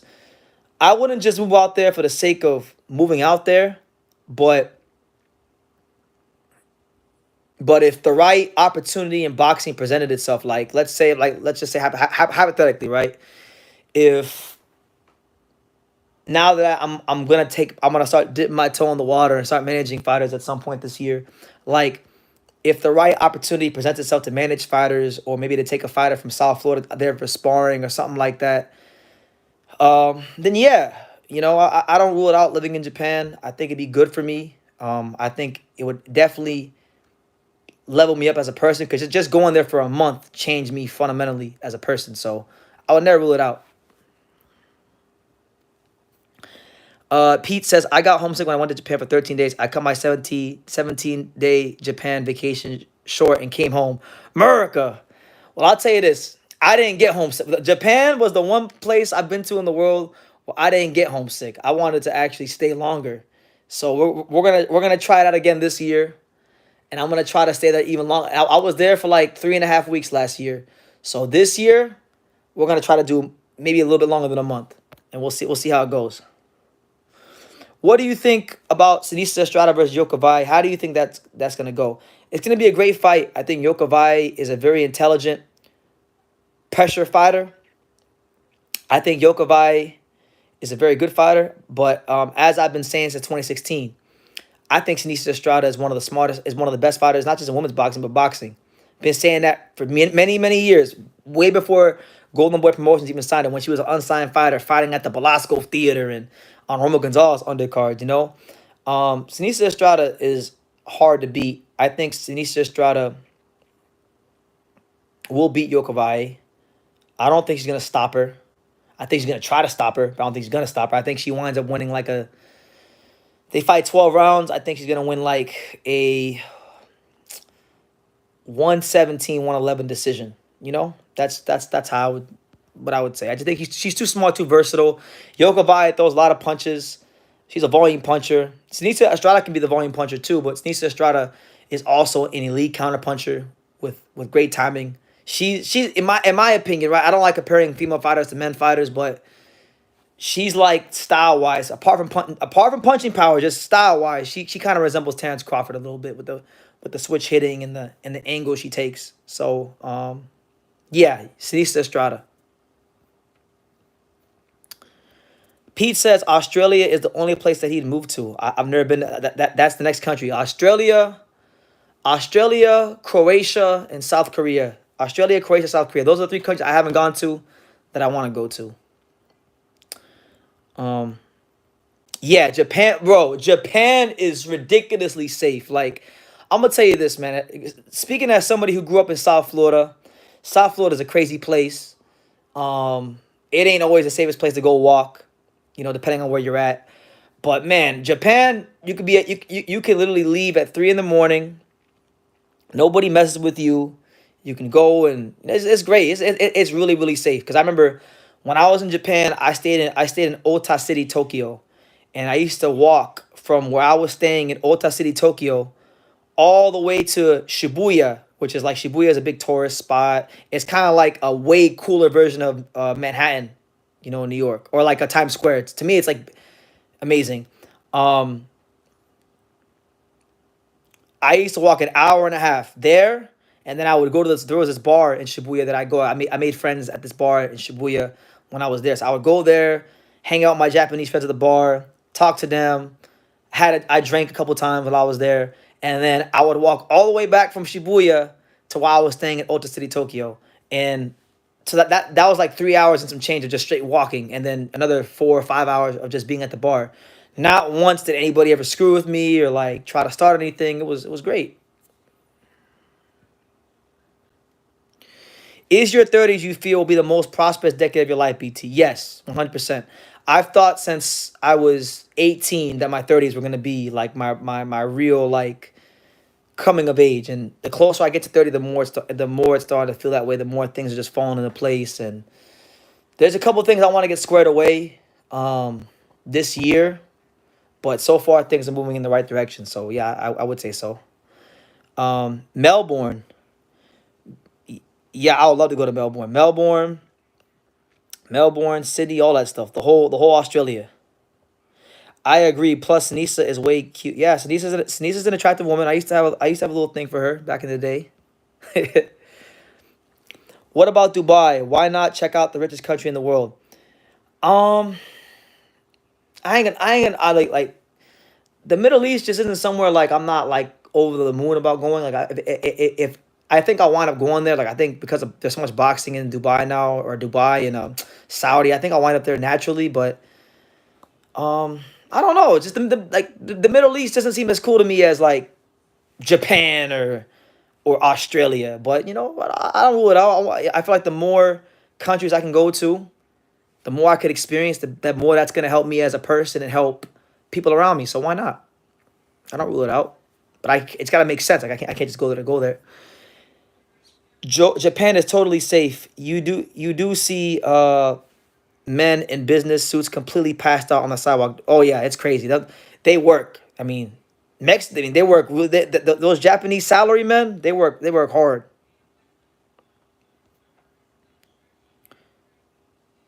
He says you're lucky you didn't run into the yakuza. Maybe I did. Who knows? Um, I, you never know who you're talking to. So you never, I might have while I was there. You don't know. I don't walk around with any fear in my heart anywhere I go. I'll tell you that right now. Um, Saudi is the safest place on earth. Is it? Well, we'll have to see, man. I mean, Japan's pretty damn safe. Japan is a pretty damn safe country. Is Japan oxygen bad? I mean, I didn't have a bad experience with Japan oxygen. Japan oxygen. And it's crazy because now the live just moved into something else. It's Sunday, we're chilling. We'll definitely do more concentrated boxing talk tomorrow. But we're just chilling, man. It's Sunday. We had a long week. We can't always just be boxing. So if you want to get your boxing questions in, if you want, but right now we're talking about oxygen. Now Japan oxygen wasn't that bad. It's just that there's a lot of hills. Like to me, there's a lot of hills in Japan. So a lot of times I just be walking and a hill comes out of nowhere, and you're huffing and puffing and you're going down the hill. So one thing about going to Japan, you'll get in shape just walking. You'll lose weight. You'll trim down. All that. No.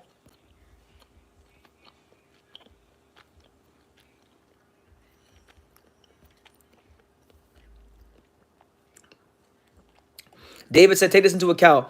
Osli Iglesias knocked out Marcelo Coceres in 1 round. Pacheco had a tough. That's who it was.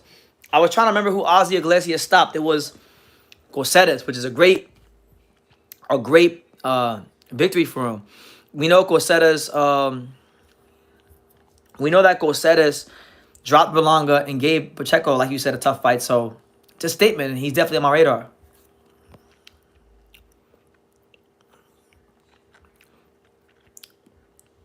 Two Best Bros says, you can go to sleep with $1 million on the street in Saudi Arabia and nobody will touch it. No. I'll have to go check it out. I know some years ago, like 5 years ago, when me and you talked that one time, you were talking about Pakistan. I forgot the name of the city. There was a town in Pakistan you mentioned. It looked nice.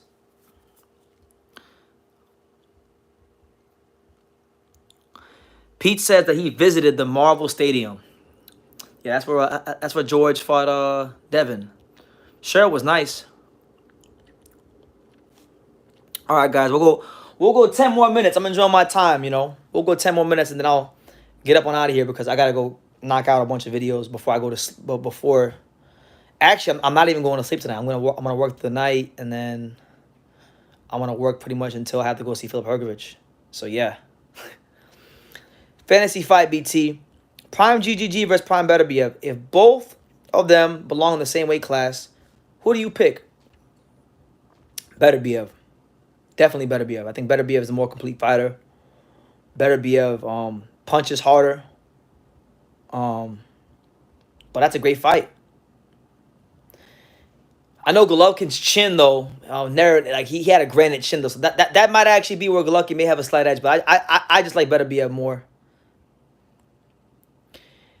They teach people discipline in Japan, and it makes me wonder why Japan is so successful as a country. But I definitely got to go over there. Yeah, they're very disciplined over there. They're very on time. Punctuality is a big part of their culture, which I like. You know, if they tell you a time, they show up at that time. You know. Pete says, "I love the old Bowen shirt. BT looks good, bro. Soft. Thank you, man. Yeah, looking real Miami right now. I might. This might be a fight night fit. You know, I'm today. I felt like wearing something a bit more extravagant today, so I figured I'd wear this. But I might wear this when I go to Tim Tszyu versus Thurman. This might be the Tim Tszyu Thurman fit with a nice haircut, of course. You know, but Melbourne Cricket Ground is way better than Marvel Stadium. You need to see an Australian rules football game. I don't listen. I got to go check out rugby and all that stuff. Go see what all the fuss is about when it comes to the rugby and the cricket. Word Up wants to know what's Hergovich's best amateur win. Hergovich beat Joseph Parker in the amateurs. I know he beat. I'm gonna say I could be wrong, but I think he might have beat Tony Oka in another tournament. But right now off top, I know Joseph Parker is like one of the best ones he had.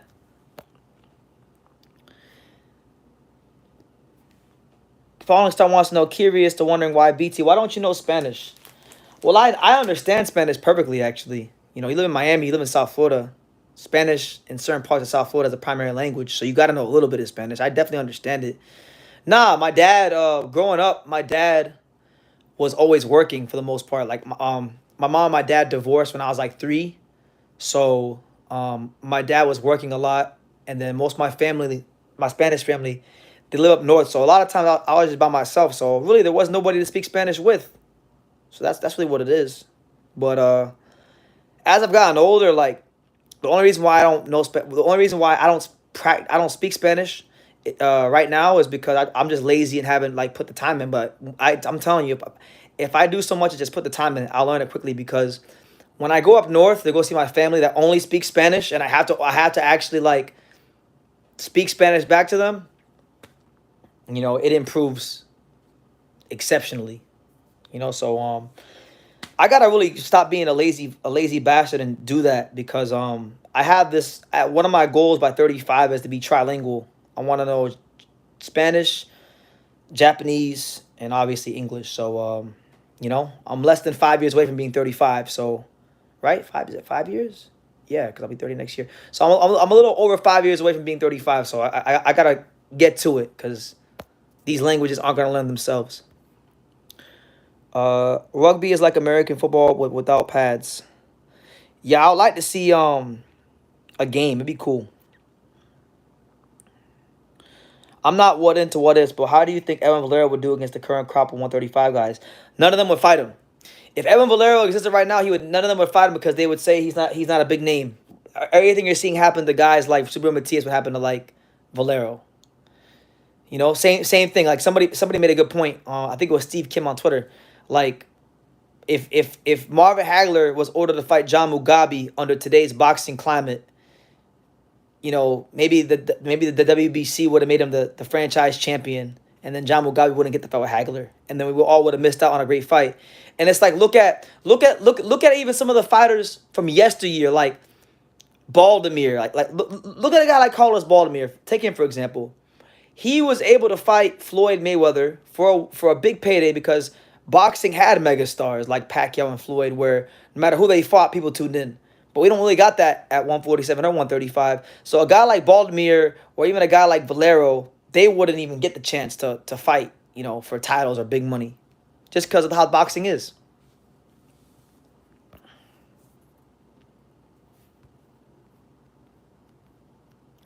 Joseph Parker is not pound for pound number one on Showbiz is pound for pound list. Well, God bless Showbiz. I respect all the content creators, but and I like Joseph Parker, and I've been higher on Joseph Parker than most people. But there's no way in God's green earth is that he's pound for pound number one. Do you want to see Leo Messi during his time in Florida? Yes. It's funny you mentioned that. The other day I was actually looking at tickets to go see him play. Lionel Messi, he's one of South Florida's very own. He's one of the many superstar athletes we got here in South Florida.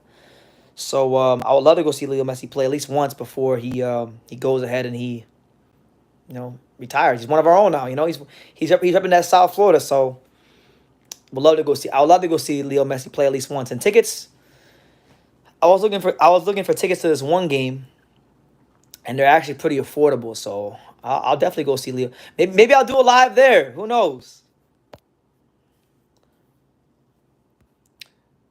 Did you know that ESPN rated boxing the hardest sport to learn and do out of every sport in the world? The list dropped. Yeah, I seen it.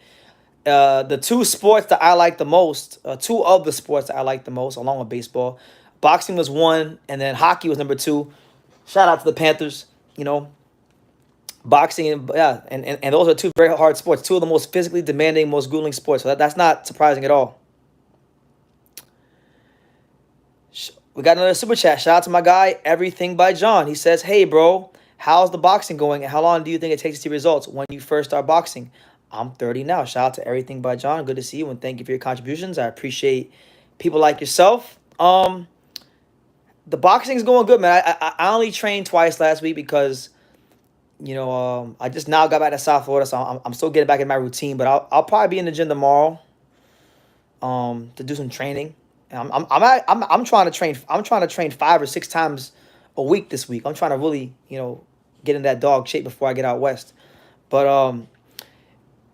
I feel like I don't think there's a timetable as to how long it takes to see results.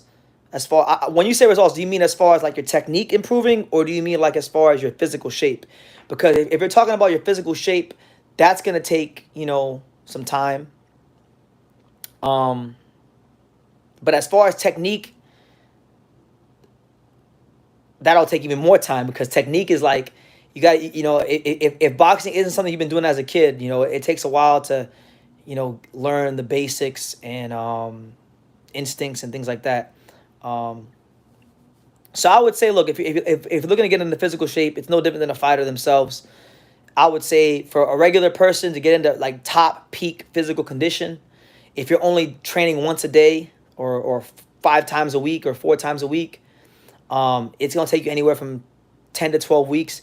Now, if you're doing 2-a-days, that'll accelerate the process. You can get in shape within 8 weeks if you're doing 2-a-days. You're doing like your your training at the gym, hitting the bags, doing your road work, eating well as well.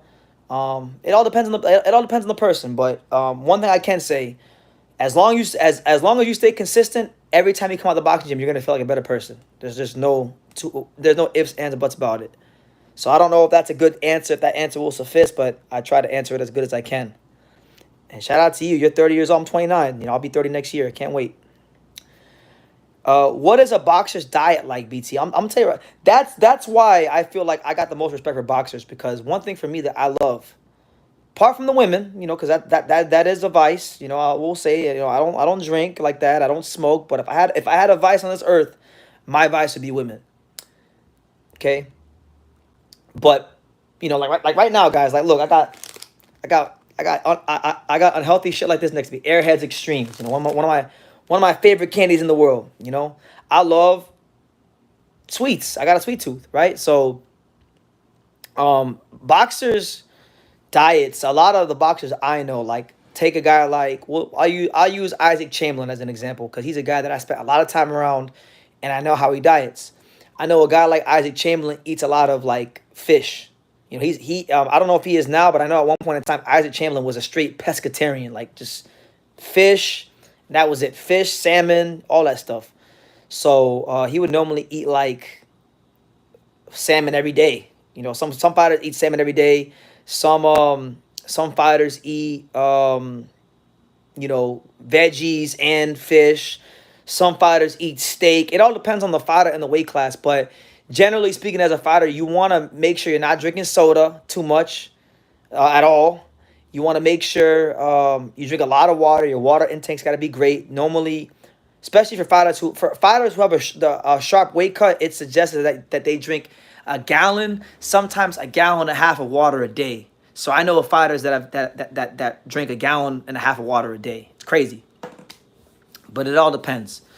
But a lot of lean meats, eggs, meats, vegetables, fruits, smoothies, those kind of things. Shout out to Paul Wrights 23. He says those are fire candies. And Paul asked me earlier, what do I think about Mike Tyson versus Jake Paul? I mean, I'm a boxing purist, so I'm not like the biggest proponent of Mike Tyson versus Jake Paul. It'll be a big event. It's already like I already think it's the biggest fight of the year in America, which is pissing me off because all the casuals that like I've had 5 casuals ask me already. They're like, "Oh yeah, True School. What do you BT? What do you think about Mike Tyson versus Jake Paul?" My answer really is I don't. But I hope Mike Tyson knocks Jake Paul the hell out. But he's 57 years old, and it's just not good. It's not good. Yeah, shout out to everybody here. Smash that like button, man. I'm just chilling right now. What time is it? Let me see what time is it, cause I don't wanna. I'm gonna have to eventually get to work. So it's 11. It's 11:21. So we'll take it to 11:30. Cause I'm having a good time talking to y'all. I'm having a good time talking to you guys. You guys are asking good questions. You know, I'm looking good. I'm feeling good, and it's a good live. So keep the questions rolling in. Jake Paul is good for boxing.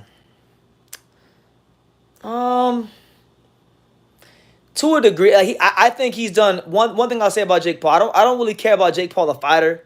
He's pretty whatever as a fighter to me, but he's been great for fighters. Like I know a lot of fighters personally he's looked out for. He's done a great job for Amanda Serrano. Look at Amanda Serrano's career. I remember going to watch Amanda Serrano fight multiple times in front of empty venues. He's gotten Amanda paid well. Amanda Serrano paid well. Made her a star on the sport. His company MVP Promotions, they have a knockout bonus. So like they give bonuses to fighters that get knockouts on their card and give great performances. Cause I know that like Lorenzo Medina, who's a friend of mine, who's a heavyweight prospect, he's fought on a lot of their cards, and he got a knockout bonus in his last fight when he knocked out Joshua Temple. So yeah. Clarence McLean says True School. He's good for what he does for fighters. That's it. Yeah, and that's where he really gains the props and the respect with me is what he's doing for the fighters, you know. But as far as him as a fighter, like, nah, I'm good. I'm good at him as a fighter.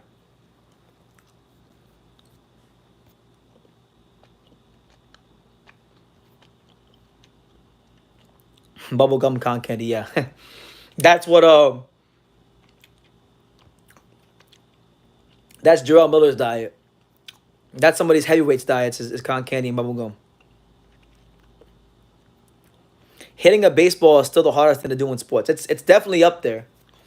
I would say hitting a baseball and going 12 rounds in a championship fight are the 2 hardest things to do in sports, hands down. But shout out to everybody here, man. Ashton Silva. I mean, Ashton Silva is a guy that is getting a lot of promotion. If there was no Jake Paul and there was no MVP promotions, Ashton Silva wouldn't be getting promotions. Real fans don't want to see Mike Tyson fight again. I sure as hell don't. I was live when Mike Tyson fought Roy Jones Jr. and that was enough.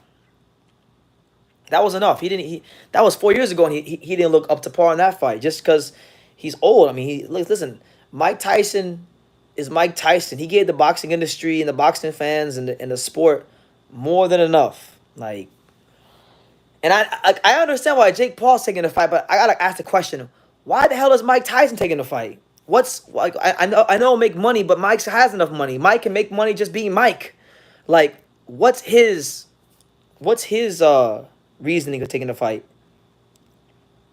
Because he don't need to take this fight. Do you think Alicia Baumgartner and Serrano will face each other eventually? Baumgartner and Serrano is a fight that I do want to see. But I don't think Serrano has a lot of time. So if they're gonna fight, it's gotta be like Serrano's next fight. She can't stick around much longer. That's what I'm saying. Like Mike Tyson he's old. He's really, really old. And I think maybe at most he's got 30 to 40. No, 2 minutes tops before his back starts giving out on him. Because he was saying, if you guys remember a couple years ago when he had that first initial uh, highlight clip that he did where he was hitting the pads and during COVID, he basically said that after that clip, his back gave out. So how long do you think and that was 4 years ago. How long do you think it'll take now before Mike Tyson's back gives out in the fight? You know, he told you guys a long time ago he broke his back, spinal. And that was during his fighting days. So how bad do you think his back is now? He busted his ass on the what's that thing called? What's that thing that he was on? Where you put your feet on and you kind of lean forward. It's like a electronical scooter thing, but it's not like a scooter. I forgot what it was called. But he busted his ass on that. He's got a bad back. Well, yeah, I want to see Jake Paul fight Jai Opetaia. Make Jake Paul versus Jai Opetaia, or Jake Paul versus any cruiserweight in the division, any cruiserweight in the top 15. So Jake Paul versus Opetaia, Jake Paul versus Billum Smith, Jake Paul versus Richard Riakporhe, Jake Paul versus Ryan Muzicki. Make them fights happen. The Segway, yeah, that's what it was called, the Segway. He was on the Segway, and he busted his ass, and he hurt his back really badly. My main man, Fragrance Journey, he says, what it do, fam? What's good? Duke, how's life treating you? You know, I got to get my fragrance game on point. You gotta DM me some fragrances soon, man, because all I got is I got these 2 colognes I use, but I might need to hit you up about that. Start watching some of your fragrance content. Breedis wants to fight Jake Paul. Yeah, man. Breedis wants to. He's been wanting to fight Jake Paul. He didn't want to fight Lawrence Okoli, but he want to fight him some Jake Paul.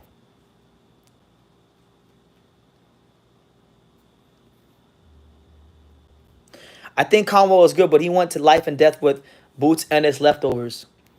Yeah, I mean, but the thing with Conwell will eventually get his shot at Virgil, I think. Let Jake Paul level up first. Jesus Christ, try to throw him in with those hounds and the wolves and mountain lions and shit. Well, no, come on, man. Like, it's gonna sound funny, but like he's fighting old guys and basketball players and guys that are inactive. Like like, look, if you're gonna do this boxing, if you're gonna do this boxing thing, let's do it right. You know. I'm not saying he's gonna fight. Just okay, fight someone in the top 50, top 75, top 80. You know, he's been box. I know. Jake Paul's been getting some top sparring, and you know, just do something than what he's been doing. You know, but look, he's making money. I don't knock the hustle. I commend the hustle. You know, I commend it. Make your money. Duke Golden says, "What up? What it do, fam? Checking in from Dubai. Shout out to Dubai. Hope all is well." Do you think Golden Boy might actually be the one to stop the Madrimov-Ortiz fight? The only way they stop the Madrimov-Ortiz fight is if they're hell-bent on making the Conwell-Ortiz fight straight away or giving Virgil another can. That's a good fight. I don't see why they wouldn't do it. It's on the, they're both on the zone. Virgil versus Virgil. I think Virgil beats Madrimov. Who are the best new heavyweight prospects to look out for right now? That's a good question. My 2 favorite heavyweight prospects are Lorenzo Medina and Moses Itauma. Those are probably the 2 I would say have my eye the most. You know, those 2. Really good fighters.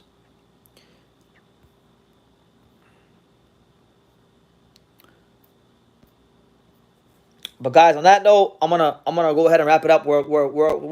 I gave you guys a nice 2-hour Sunday live, so hope you guys enjoyed it.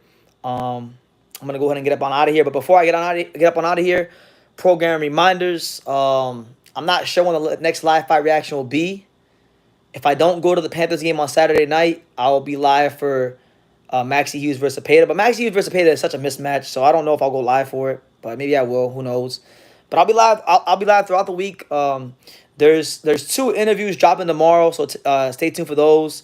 I should be seeing Philip Hergovich as well, so that interview should be dropping up as well soon once I get it done, edit it, and all that stuff. And just keep supporting, man. I'm about to go ahead and pull an all-nighter and just bust out a lot of content because I kind of been a little bit behind the eight ball since I got back home, just adjusting to the time zone and whatnot. But listen, you guys take care. Keep supporting the channel. Thank you guys so much. We're at 73,000 subscribers, and I'm so appreciative and thankful for it. I'm gonna really make the most of my time here in Florida before we head out back west on the 27th for all the fights between Valdez and Wilson and Zoo Thurman and Pacheco's fight, and then eventually Angelo Leo's fight here in Florida. So, yeah, lot to get done. You guys take care. Be blessed. And like I say in every single one of these videos, you can love me or you can hate me, but I'm just a kid from Daniel. So until next time, take care, guys.